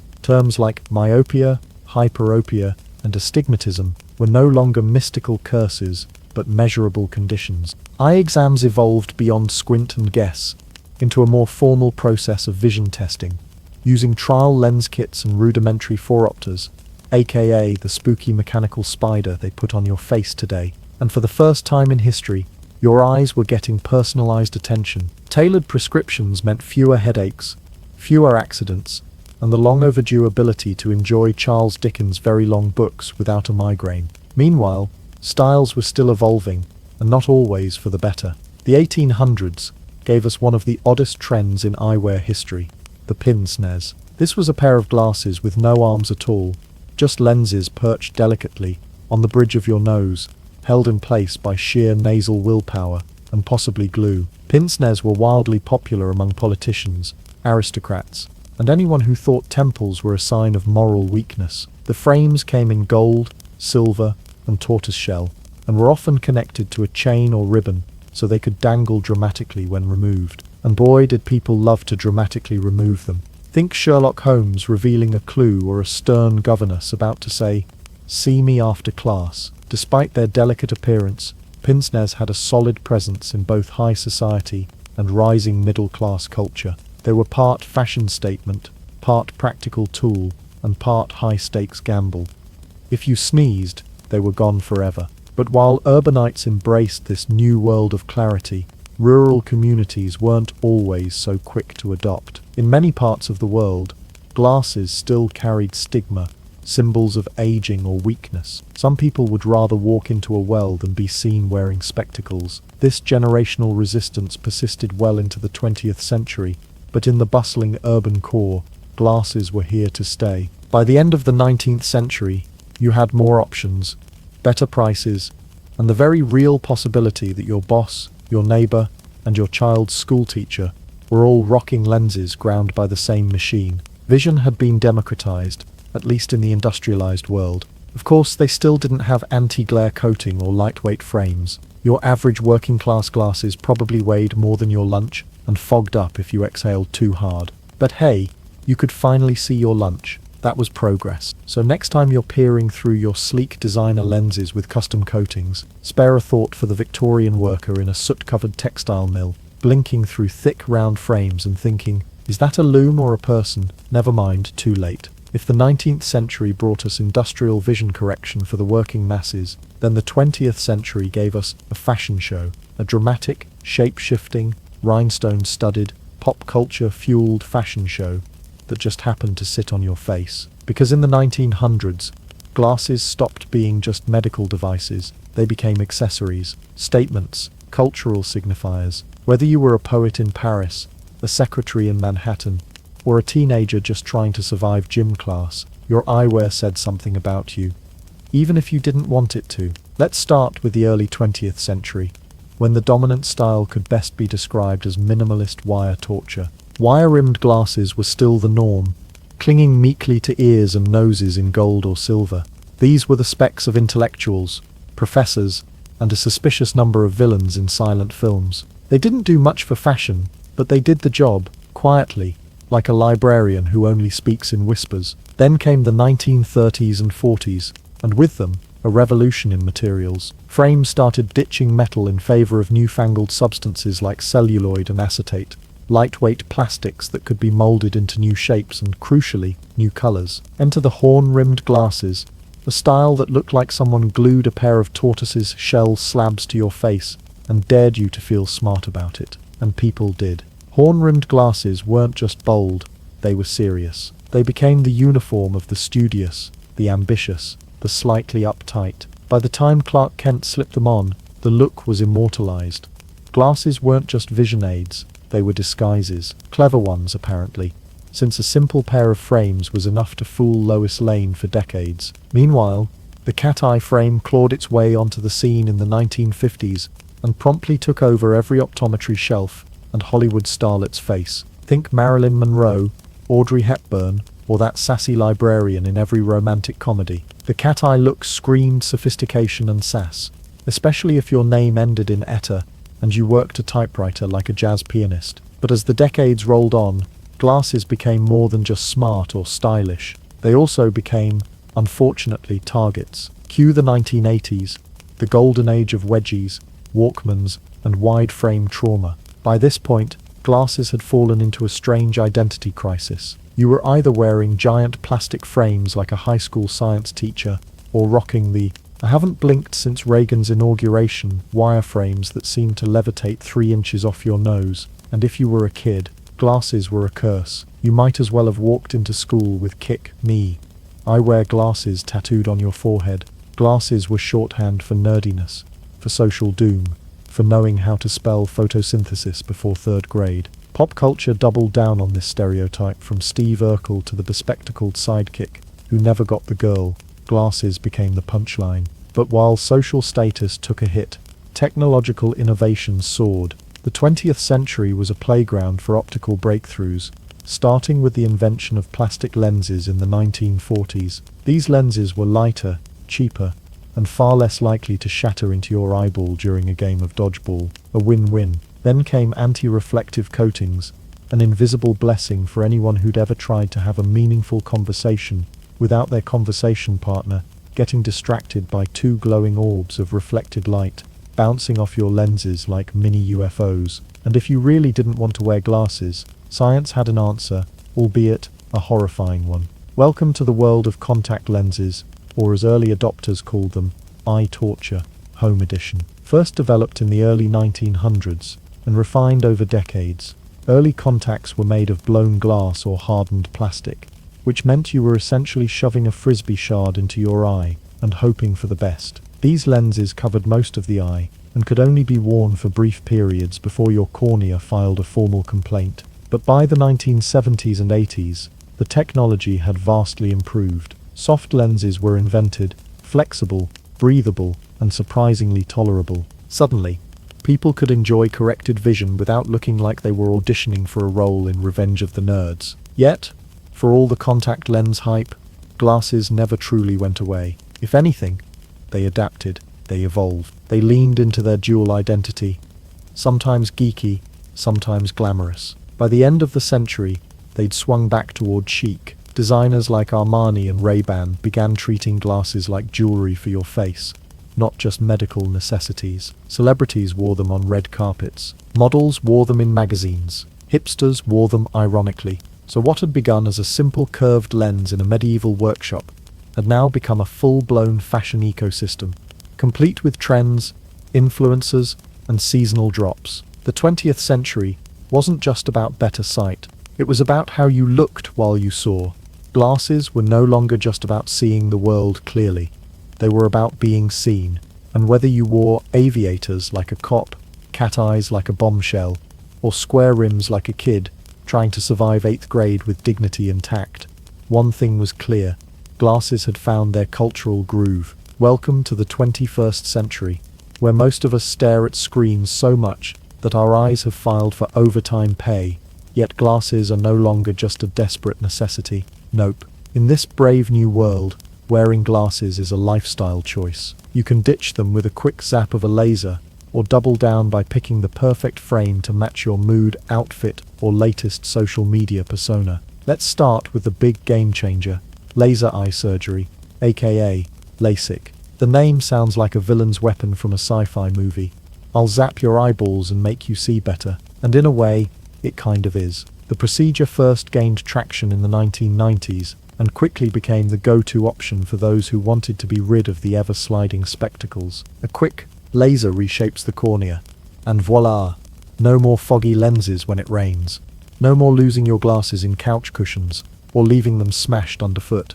But for many, the idea of having a laser near their eyeball remains a horror story. If you're the type who still flinches when the dentist pulls out the drill, the concept of a beam of light carving your cornea might sound like an episode of Black Mirror. So instead, you keep your glasses on, and thank goodness for that, because eyewear has never been more fun. In the digital age, blue light filters have become a must-have feature on lenses. These special coatings block the harsh blue glow from phones, tablets, and computers, because apparently, our eyes evolved for trees and sunlight, not endless scrolling through TikTok. Some say blue light glasses reduce eye strain and headaches. Others say they just make you look like you're perpetually in a futuristic sci-fi film. Either way, blue light glasses are everywhere, and they're definitely a talking point. Then there are smart glasses, the geeky tech dream come true. Imagine glasses that can do everything your phone does, without having to fish the phone out of your pocket. Google Glass was an early attempt, and while it was more fashion disaster than tech revolution, the idea stuck. Today, smart glasses can adjust tint automatically, stream music, or even give you step-by-step directions without anyone noticing you're talking to your eyewear, or at least trying not to look insane while doing it. Speaking of tint, transition lenses, those magical specks that darken like sunglasses when you step outside, became wildly popular. No more fumbling for sunglasses or squinting in sunlight. Your glasses do it all. They might take a minute to adjust if you're rushing between indoors and outdoors, which can lead to awkward "why are your glasses suddenly black" moments, but hey, no one's perfect. Now let's talk fashion, because the 21st century gave glasses a full makeover from medical device to luxury accessory. Designer brands like Gucci, Prada, Ray-Ban, and Warby Parker turned glasses into coveted items that could cost more than your monthly rent. Suddenly, the phrase, "I'm just here for the glasses," wasn't about needing help reading the menu. It was about making a bold style statement. Warby Parker deserves a special shout-out. They revolutionized the industry by selling stylish, affordable frames online, with a home try-on program that's basically like Tinder for glasses. Swipe right if you like them, swipe left if you don't. Suddenly, finding the perfect pair was no longer limited to those who could afford exclusive boutiques in Milan or Paris. Hipsters, students, and even your Aunt Linda could get stylish specs that fit their face and their budget. But here's the kicker. Being nerdy became trendy. Once upon a time, glasses were synonymous with uncool. Now, They're a badge of honor. Celebrities, influencers, and entrepreneurs don glasses unapologetically. Mixing vintage horn rims with tech-infused frames or oversized geometric shapes, glasses went from hiding vision problems to showing off personality. Need a little edge? Go thick black frames. Feeling retro? Cat eye all the way. Want to look like you mean business? Rimless minimalism says, I'm CEO material. And if you thought the monocle was dead, think again. That single, round lens hanging on a chain may seem like a relic from Victorian detective stories, or snobby aristocrats with questionable taste. But the monocle has made a niche comeback in fashion circles. It's still not the most practical choice unless you're starring in a Sherlock Holmes reboot, or want to make a statement that screams, I'm too posh for two lenses. Spoiler, it's still a terrible idea if you want to keep both eyes comfortable, or avoid having something pop out mid-conversation. In the end, the 20th and 21st centuries have transformed eyewear from a necessity into a playground of technology, fashion, and personal identity. Whether you're flashing your Prada frames on Instagram, adjusting your blue light blockers during a Zoom meeting, or contemplating the terrifying brilliance of laser surgery, one thing is clear. Glasses are no longer just for seeing, they're for living. And for those who still avoid laser surgery, clutch their frames like security blankets, or rock the vintage nerd look with pride. Welcome to the club. You're stylish, you're smart, and you can finally see the world clearly without sacrificing your vibe. Welcome to the future, where eyewear isn't just something perched on your nose to help you read the fine print. It's a high-tech portal straight into the digital universe. Imagine glasses that don't just sharpen your vision, but literally augment your reality, turning your eyeballs into command centers, translators, and even health monitors. Yes, your future glasses might be less Clark Kent and more cyborg superhero. Let's start with the obvious, smart glasses. The idea isn't new. Remember Google Glass? Released to much fanfare, and just as much awkwardness in the early 2010s. It was essentially a tiny screen mounted on a frame, capable of showing notifications, snapping photos, and taking calls. But let's be honest, it also earned the nickname glass hole because people wearing them looked like they were constantly spying on everyone. Privacy concerns and social stigma pushed it back to the drawing board, but the tech world didn't give up. Fast forward a few years, and we have Meta Ray-Bans, Apple Vision Pro, and others stepping up the game with sleeker designs and serious power under the hood. These smart glasses aren't just about notifications anymore. They're about augmented reality, RO, overlaying digital info onto your real world. Need directions? Instead of pulling out your phone, arrows appear floating right in front of your eyes. Trying to order coffee in Tokyo, instant subtitles and translations pop up in your line of sight. So you're not just nodding and praying. This is where the heads-up display HUD technology comes in. Borrowed from fighter jets and high-end sports cars, HUDs in smart glasses project info without making you look like you're staring into a tiny TV screen. Imagine cycling through your texts, weather updates or health stats with a subtle glance.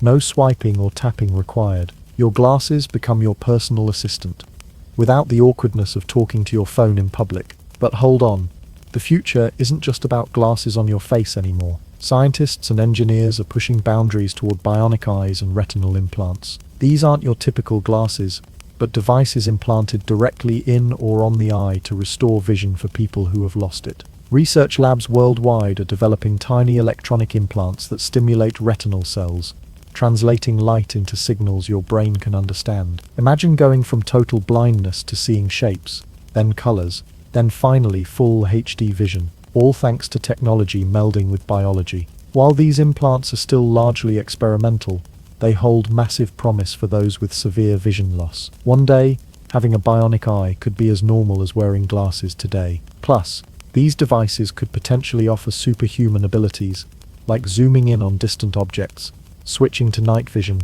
or even recording what you see for later playback. Because who hasn't wanted to say, hold on, replay that moment? Now, here's where things get truly wild, the human-technology blur. We're heading toward a future where the line between organic vision and technological enhancement is fading, not just metaphorically, but literally. Your vision might be improved or expanded through implanted devices or contact lenses embedded with microchips. The sci-fi trope of cyborg eyes isn't far from reality. Companies are even exploring smart contact lenses that can monitor blood sugar levels for diabetics, detect eye strain, or adjust focus automatically. Picture lenses that zoom in on a street sign for you, then shift to help read a book without lifting a finger. And all of this, while remaining invisible to everyone else. The ultimate stealth tech. On the fashion front, future eyewear will likely blend seamlessly with personal style. Imagine lenses that change tint or pattern on demand. One minute you're sporting sleek black shades. The next, futuristic kaleidoscope lenses for that cyberpunk vibe. Forget about needing multiple pairs. Your glasses will be your shape-shifting accessory, but let's keep it real for a moment.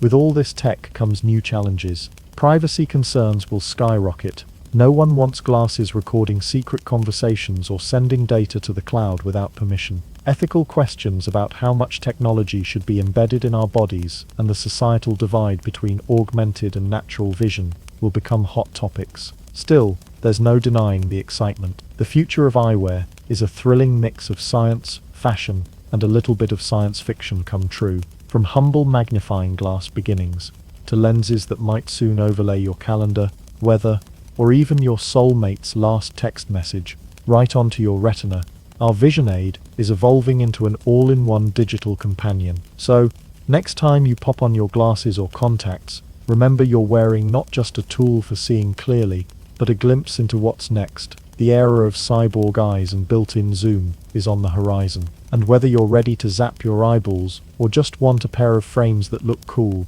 one thing's for sure, eyewear isn't just about seeing anymore, it's about experiencing. Who would have thought that a humble pair of lenses, those tiny circles of glass or plastic, would have such a massive impact on humanity? We started with monks, pinching rivet spectacles onto their noses, desperately trying not to misread divine commandments. And now we've got smart glasses that can translate memes in real time, or remind you to blink when you've been doom-scrolling too long. Glasses are more than just vision aids. They're symbols of knowledge, style, and even rebellion. They've shaped how we learn, how we age, gracefully or not so gracefully, and how we express our very identity. From fashion statements to scientific tools, these little frames have helped us see the world and ourselves with a little more clarity. So next time you slip on your specs or tap those contact lenses in place, remember you're part of a centuries-long story of human ingenuity, stubbornness, and a collective refusal to live life in a permanent squint. And that's pretty clear progress, if you ask me. Here's to seeing clearly, finally.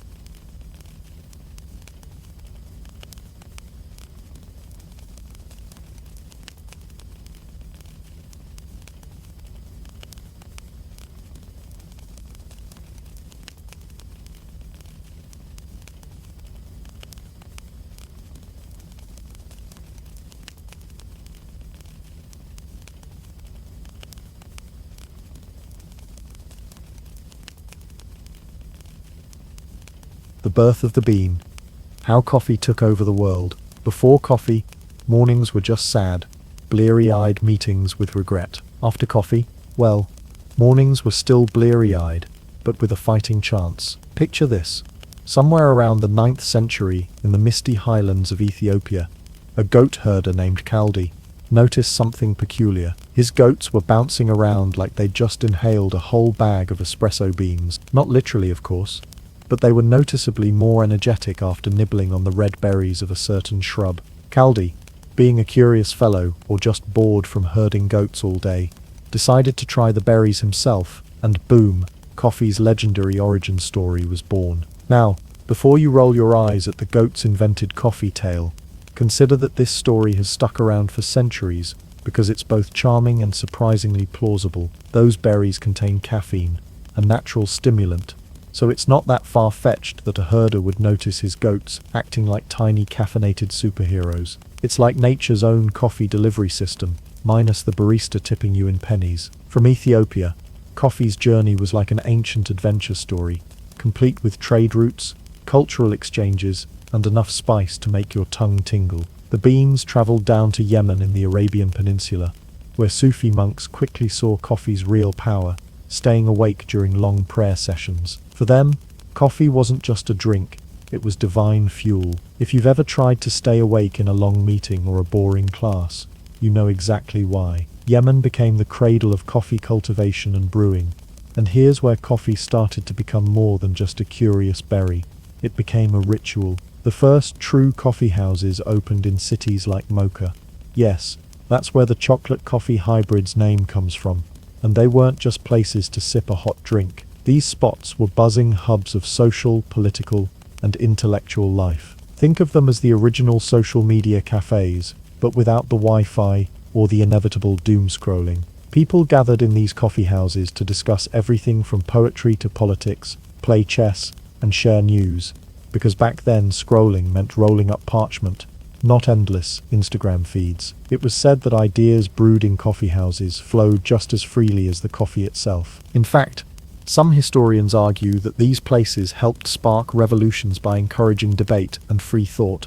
So yeah, coffee literally helped wake up the world, one cup and one radical idea at a time. But coffee's spread wasn't all smooth sailing. The new drink was so potent and mysterious that it faced fierce opposition too. Some religious authorities called it the bitter invention of Satan and banned it outright. Imagine a world where coffee was illegal, an apocalypse for mourning people everywhere. Thankfully, Pope Clement VIII famously tasted the brew and supposedly declared, "This devil's drink is so delicious that it would be a shame to let the infidels have exclusive use of it." And with that papal seal of approval, coffee's reputation got a heavenly boost. Meanwhile, merchants and traders across the Islamic world kept coffee flowing along the trade routes, and soon it reached cities like Cairo, Istanbul, and Damascus. Coffee houses began popping up everywhere, each with its own style and social flavor. In Istanbul, for example, coffee houses were called schools of wisdom,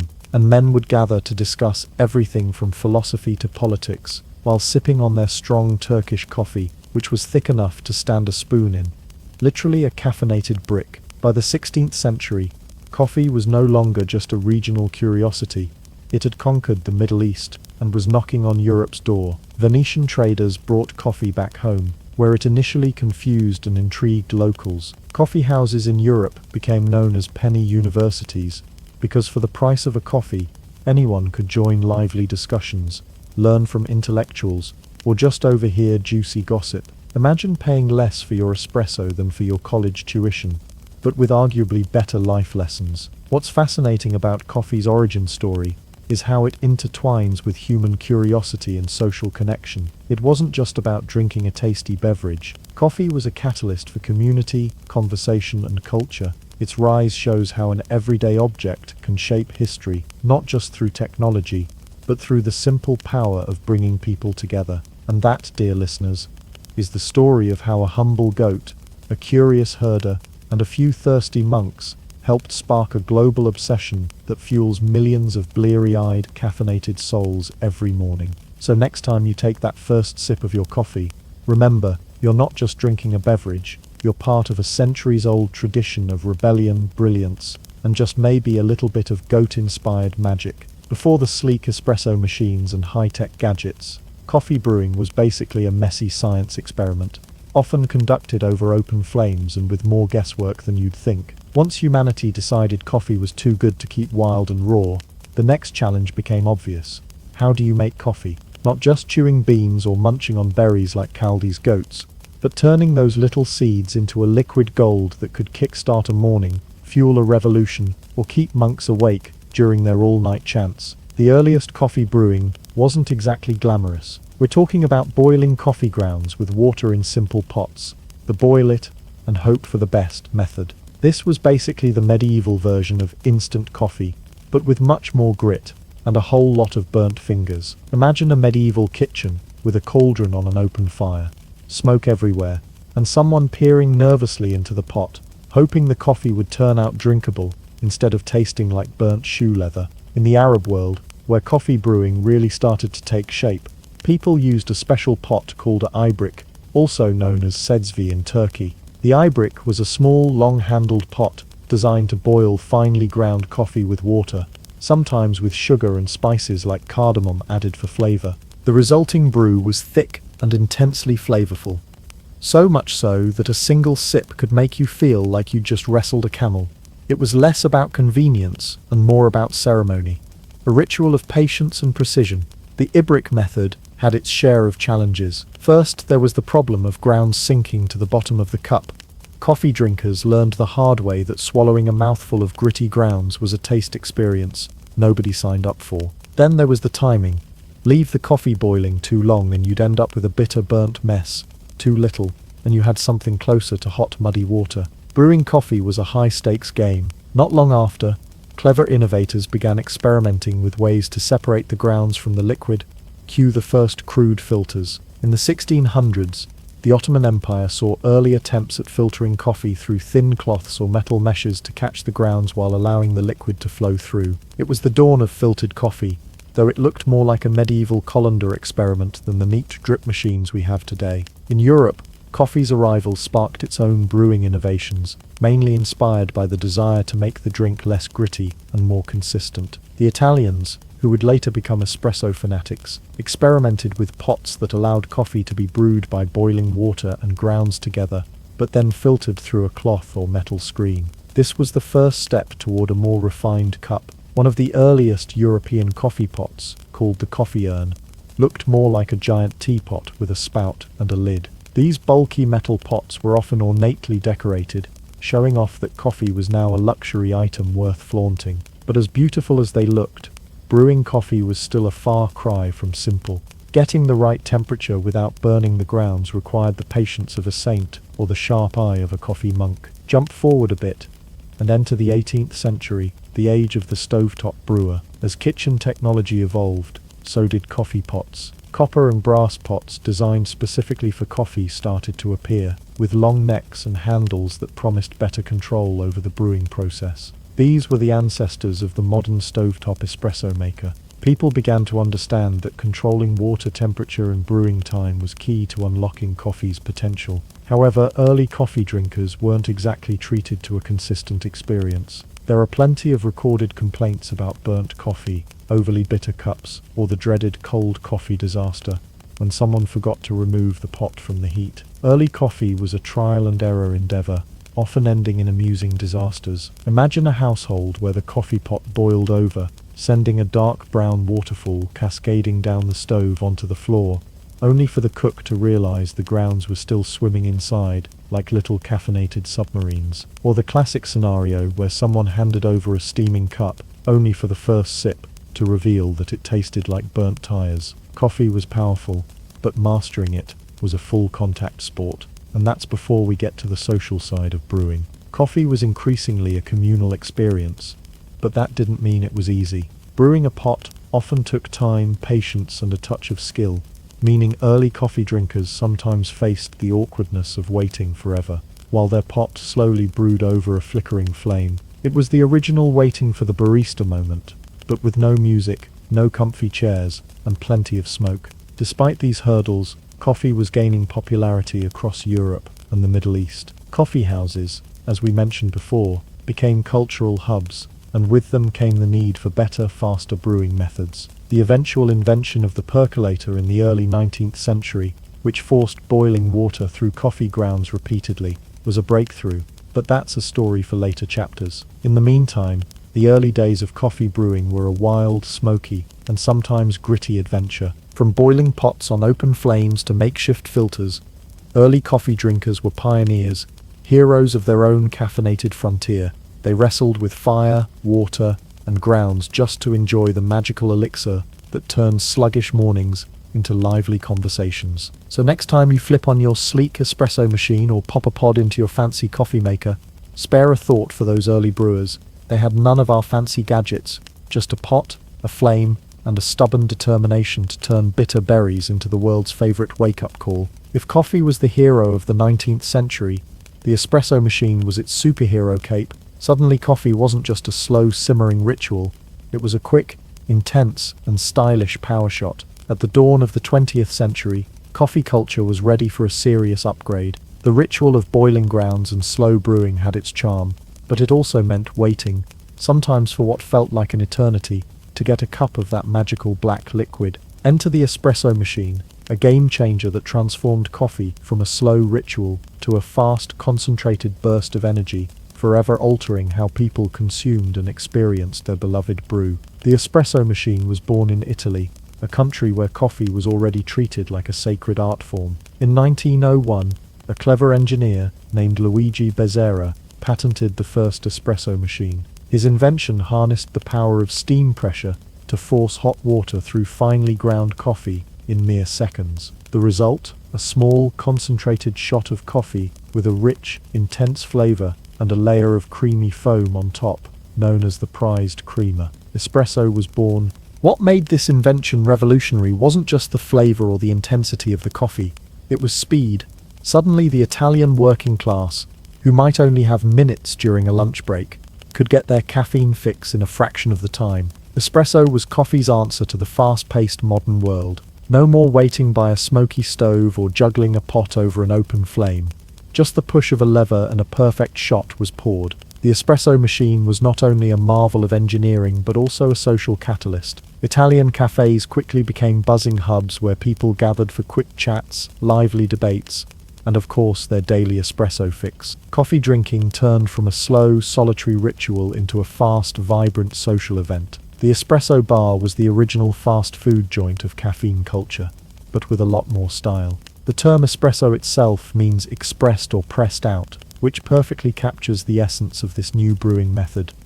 Coffee expressed quickly under pressure. The phrase pulling a shot became part of the coffee lexicon, an expression that evokes the physical effort baristas put into drawing espresso from their machines, and also the burst of energy it provided to drinkers. Pulling a shot is an art form, and Italian baristas quickly became maestros of this craft. Getting the timing, pressure, and grind just right was a delicate dance. Too much pressure or too fine a grind, and the coffee tasted bitter.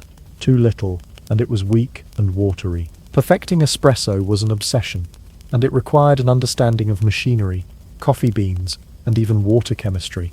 This obsession fueled the rise of coffee culture in Italy, where espresso wasn't just a drink, it was a statement. The Italian approach to coffee became almost ritualistic, a quick shot standing at the bar, maybe with a sip of sparkling water on the side, before heading back to work or a stroll through piazza. This wasn't leisurely sipping, this was a rapid-fire, high-intensity energy boost that fueled a nation. The espresso machine itself evolved over the decades. Early models were bulky, clunky beasts, more industrial equipment than kitchen appliance. They were noisy, steam-spewing contraptions that required strength and skill to operate. But as technology advanced, machines became sleeker, more efficient, and accessible, spreading from Italy to cafes worldwide. By mid-century, espresso machines had become symbols of sophistication and modernity. Coffee lovers in Paris, London, New York, and beyond embraced the Italian way, eager to capture a taste of that quick, intense brew. The espresso shot became a universal symbol of style and energy,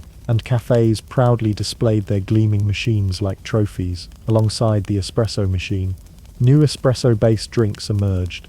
Cappuccino, latte, macchiato, each adding milk and foam to soften espresso's boldness and create delicious variations. These drinks expanded the coffee repertoire and made espresso accessible to more people, not just the hardcore caffeine addicts. Interestingly, espresso machines also played a role in democratizing coffee drinking. Before espresso, coffee was often a slow, expensive, and sometimes exclusive indulgence. Espresso's speed and relatively low cost allowed a broader range of people to enjoy quality coffee on the go. It became an equalizer, breaking down class barriers and transforming coffee into a truly social experience. Yet, despite the rise of convenience, espresso never lost its artisanal roots. Even today, the best espresso is still crafted by skilled baristas who treat it as a serious craft. Coffee competitions, barista championships, and specialty cafes celebrate espresso's complexity and the artistry involved in each shot. The legacy of the espresso machine goes beyond just coffee. It represents a cultural shift towards speed, efficiency, and social connection. It's a symbol of Italy's impact on global coffee culture and a reminder that innovation often comes from blending science with passion. So next time you savor a rich, velvety espresso shot, whether at a bustling cafe or your neighborhood coffee shop, remember the steam-powered revolution that made it possible. From Luigi Bezzera's first prototype to the shiny machines pumping out your favorite drink today, espresso machines have shaped how we wake up, socialize, and fuel our days with that perfect jolt of caffeine. In the grand story of coffee, the steam revolution marked a turning point from slow pot to quick shot, from solitary ritual to vibrant social ritual, and from humble bean to caffeinated icon. Espresso isn't just coffee, it's a cultural phenomenon, a technical marvel, and an Italian love story brewed with steam and passion. If espresso machines gave coffee culture its soul, electric coffee makers brought it straight into your living room, kitchen counter, and sometimes your workplace break room, turning coffee from a cafe treat into a daily domestic necessity. The journey from bustling Italian espresso bars to the quiet hum of electric coffee makers on kitchen counters is one of the great leaps in caffeine history. While espresso machines revolutionized coffee drinking in public spaces with speed and style, the 20th century witnessed another revolution: coffee machines that plugged into your wall socket and promised to deliver caffeinated bliss without ever stepping outside. Before electricity-powered coffee makers, brewing coffee at home was a bit of a ritual. Households used stovetop percolators or simple drip methods, improvised setups involving boiling water and some sort of filter. These processes were time-consuming, unpredictable, and often produced bitter or weak coffee if you weren't careful. But with electricity, everything changed. Convenience met caffeine addiction, and suddenly, the kitchen became the new cafe. The electric coffee machine as we know it started to take shape in the early 1900s. In 1908, George Washington, no, not the founding father, patented one of the earliest electric drip coffee makers. This invention laid the groundwork for the eventual mass-market machines, though it took decades for electric coffee makers to become household staples. The real breakthrough came in the 1950s, when the rise of affordable home appliances and the post-war economic boom meant more people had electricity and money to spend. Suddenly, owning an electric coffee maker wasn't just for fancy offices or cafes. It was something your average family could aspire to. This was the golden age of the drip coffee maker, a machine that heated water and slowly dripped it over a basket of ground coffee, filtering the liquid into a pot below. Drip coffee machines were the perfect marriage of simplicity and utility. You could load the grounds, add water, press a button, and walk away. The machine did the rest, filling your kitchen with the comforting aroma of fresh coffee while you got on with your day. The humble drip machine soon became a fixture in American homes, workplaces, and diners, symbolizing both modern convenience and the nation's growing obsession with caffeine. Before drip coffee conquered the masses, percolators were the reigning champions of electric coffee making. These machines functioned by continuously cycling boiling water through coffee grounds using gravity and steam pressure. Unlike drip machines that brew coffee once, percolators brew continuously, cycling the water over and over until you stop the machine. This brewing method resulted in strong, sometimes bitter coffee, but it was beloved by many for its robust flavor and theatrical operation. The rhythmic gurgling and steaming made percolators feel like a mini science experiment every morning. Percolators dominated mid-century kitchens, camping trips, and even office break rooms. However, they eventually fell out of favor due to the risk of over-extraction, hello bitter coffee, and the rise of drip coffee's more consistent results. Still, the percolator lives on in some niche coffee circles and retro kitchens, a nostalgic reminder of electric coffee's quirky past. Electric coffee machines didn't just make brewing easier, they helped normalize coffee as a staple of daily life. No longer was coffee a special treat, brewed in cafes or as part of elaborate rituals. It became an everyday essential. The coffee break culture exploded, and offices everywhere rejoiced at the ability to self-serve endless cups without leaving the building. With drip machines humming away in homes and workplaces, coffee consumption skyrocketed. Caffeine addiction was quietly encouraged by technology. Suddenly, even the busiest person could get their fix without missing a beat, fueling productivity, long meetings, and those oh-so-necessary mid-afternoon slumps. This convenience also helped coffee spread globally beyond its Mediterranean and Middle Eastern roots. Electric coffee machines made it easy for families from Seattle to Sydney to brew their own coffee in a matter of minutes, no special skills required. Of course, not every electric coffee invention was a smashing success. As with any boom in household gadgets, the 20th century gave rise to some truly bizarre coffee contraptions that have since disappeared into the dustbin of history, or at least into Grandma's attic. Take the electric egg coffee maker, a machine designed to brew coffee while simultaneously cooking an egg, catering to the idea of breakfast in one device. It sounded great in theory, but didn't quite make breakfast magic, leaving eggs half-cooked and coffee lukewarm. Then there was the coffee vending toaster, which attempted to combine a toaster and coffee maker in one countertop monstrosity. It promised convenience but often produced cold coffee and burnt toast, proving some combos are better left separate. Another curious invention was the coffee on-demand belt, a contraption meant to deliver freshly brewed coffee through a tube directly to your mouth, or so the patent claimed. Thankfully, this never made it past the prototype stage because, well, hygiene. These eccentric gadgets highlight the desire to innovate coffee preparation, but also the importance of practical design.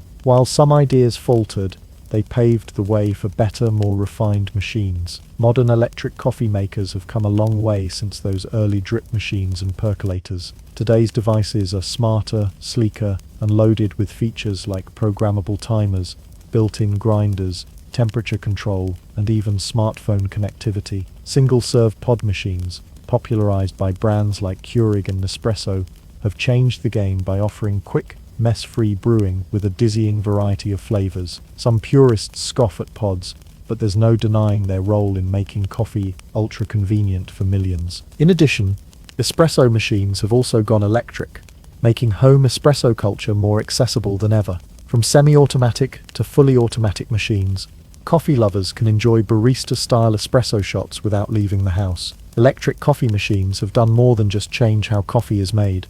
They've influenced how we live, work, and socialize. They fuel morning rituals, office camaraderie, and weekend brunches, connecting us with a centuries-old tradition in a way that fits modern lifestyles. Electric coffee machines may have started as clunky, noisy contraptions, but they've evolved into essential appliances that blend caffeine, convenience, and a little bit of magic. From drip coffee pots to smart machines that know your schedule, the electric coffee revolution keeps pouring on, and we wouldn't want it any other way.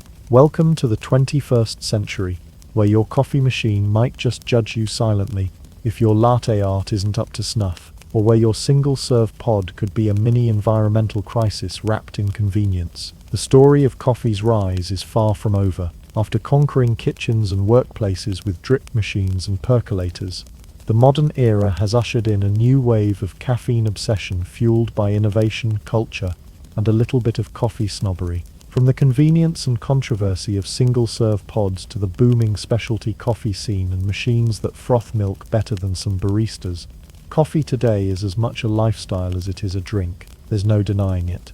Single-serve coffee pods have transformed how many of us drink coffee. Brands like Keurig and Nespresso burst onto the scene in the early 2000s with an irresistible promise. Fresh coffee at the push of a button, no mess, no fuss, and no waiting for a full pot to brew. For busy households, offices, and anyone who doesn't want to deal with grinding beans or measuring grounds, pods delivered a dream scenario. Want a quick espresso in the morning? There's a pod for that. Prefer a bold French roast or a vanilla-flavored latte? Pods come in an endless variety of flavors and intensities. The machines are fast, easy to use, and perfect for one-person coffee breaks. But convenience comes with a catch, or rather, a mountain of them. Single-use pods quickly piled up in landfills, creating an environmental headache. Early pods were mostly made of non-recyclable plastic and aluminum, leading to public backlash. Critics called the pod craze disposable coffee madness, pointing out the irony of instant gratification costing the planet dearly. In response, companies scrambled to innovate greener solutions: compostable pods, recyclable capsules, and even reusable pods you can fill yourself. While these efforts help, the pod debate remains a hot topic in sustainability conversations. The battle between convenience and environmental responsibility continues, and it's shaping the future of coffee consumption. Parallel to the pod craze, a revolution was brewing on the other end of the spectrum: specialty coffee culture. In cities worldwide, coffee evolved from a caffeine delivery system into a refined craft, celebrated for its origins, roasting styles, and brewing precision. Coffee shops transformed into artisanal hubs, where baristas double as chemists and artists. The obsession with single-origin beans, flavor notes, think chocolate, berry, or floral, and brewing techniques, pour over, siphon, cold brew, skyrocketed. Customers weren't just buying coffee, they were investing in an experience, a story, and a connection to growers thousands of miles away. This coffee renaissance introduced the world to the third wave coffee movement, emphasizing transparency, quality, and sustainability. It's about ethically sourced beans, paying farmers fair prices, and treating coffee as a luxury commodity rather than a commodity of mass production. Hipster cafes, with their minimalist decor, handwritten menus, and vinyl records spinning in the background, became cultural landmarks in neighborhoods. The flat white gained fame as the cool cousin of the latte, and latte art, those intricate heart and leaf patterns in your foam, became a badge of barista pride and a social media must-have. Modern coffee machines didn't just stop at brewing coffee, they started mastering milk frothing, turning ordinary coffee into cafe-worthy beverages at home and in offices. Automatic espresso machines now come equipped with steam wands and frothers that heat and aerate milk to creamy perfection.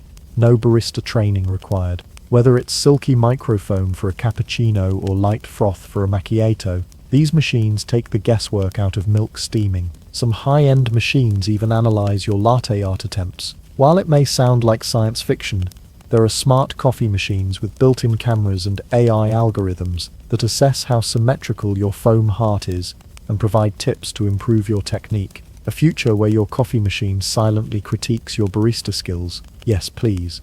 And maybe a little terrifying.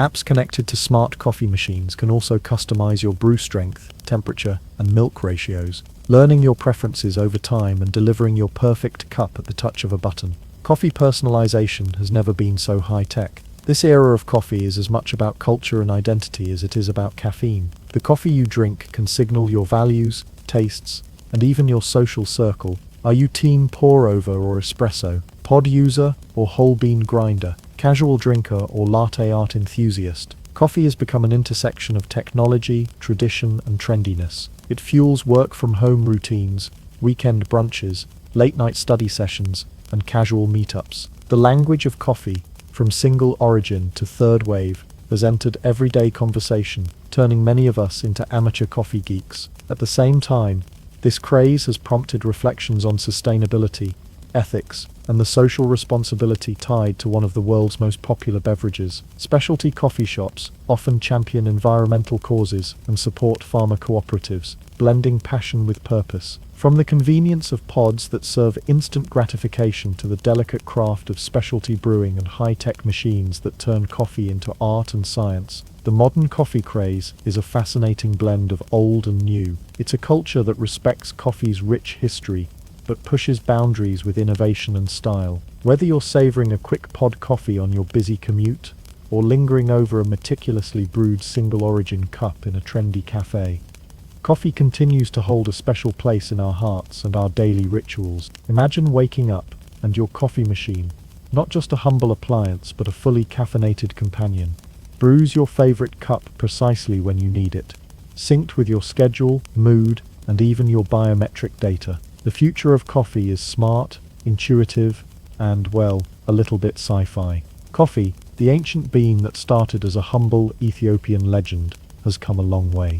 Now, as we barrel through the 21st century, it's not just about taste or convenience anymore. Coffee machines are becoming smarter, faster, and eerily perceptive. From your kitchen countertop to bustling cafes, technology is reimagining the coffee experience, blending artificial intelligence, machine learning, and even biometric feedback into your daily brew. The most obvious innovation that's already knocking on your door is the smart coffee maker, a device that does much more than just drip coffee while you fiddle with your phone. These machines connect to Wi-Fi, sync with your smartphone, and integrate seamlessly with your smart home ecosystems like Alexa or Google Home. Want your coffee ready the moment your alarm rings? Done.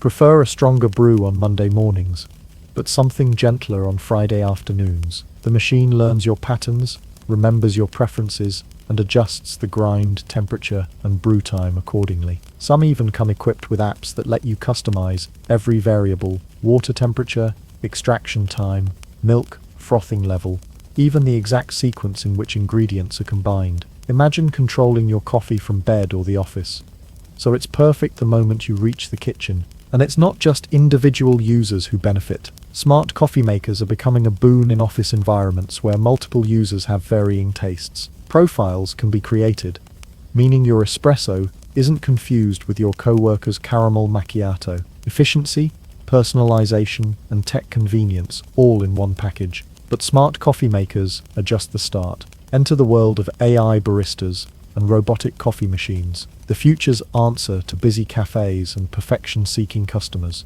Picture this: a sleek machine that grinds beans, tamps espresso, steams milk to the perfect microfoam consistency, and even pours latte art, all programmed and executed with mechanical precision. Some robotic baristas don't just replicate human moves.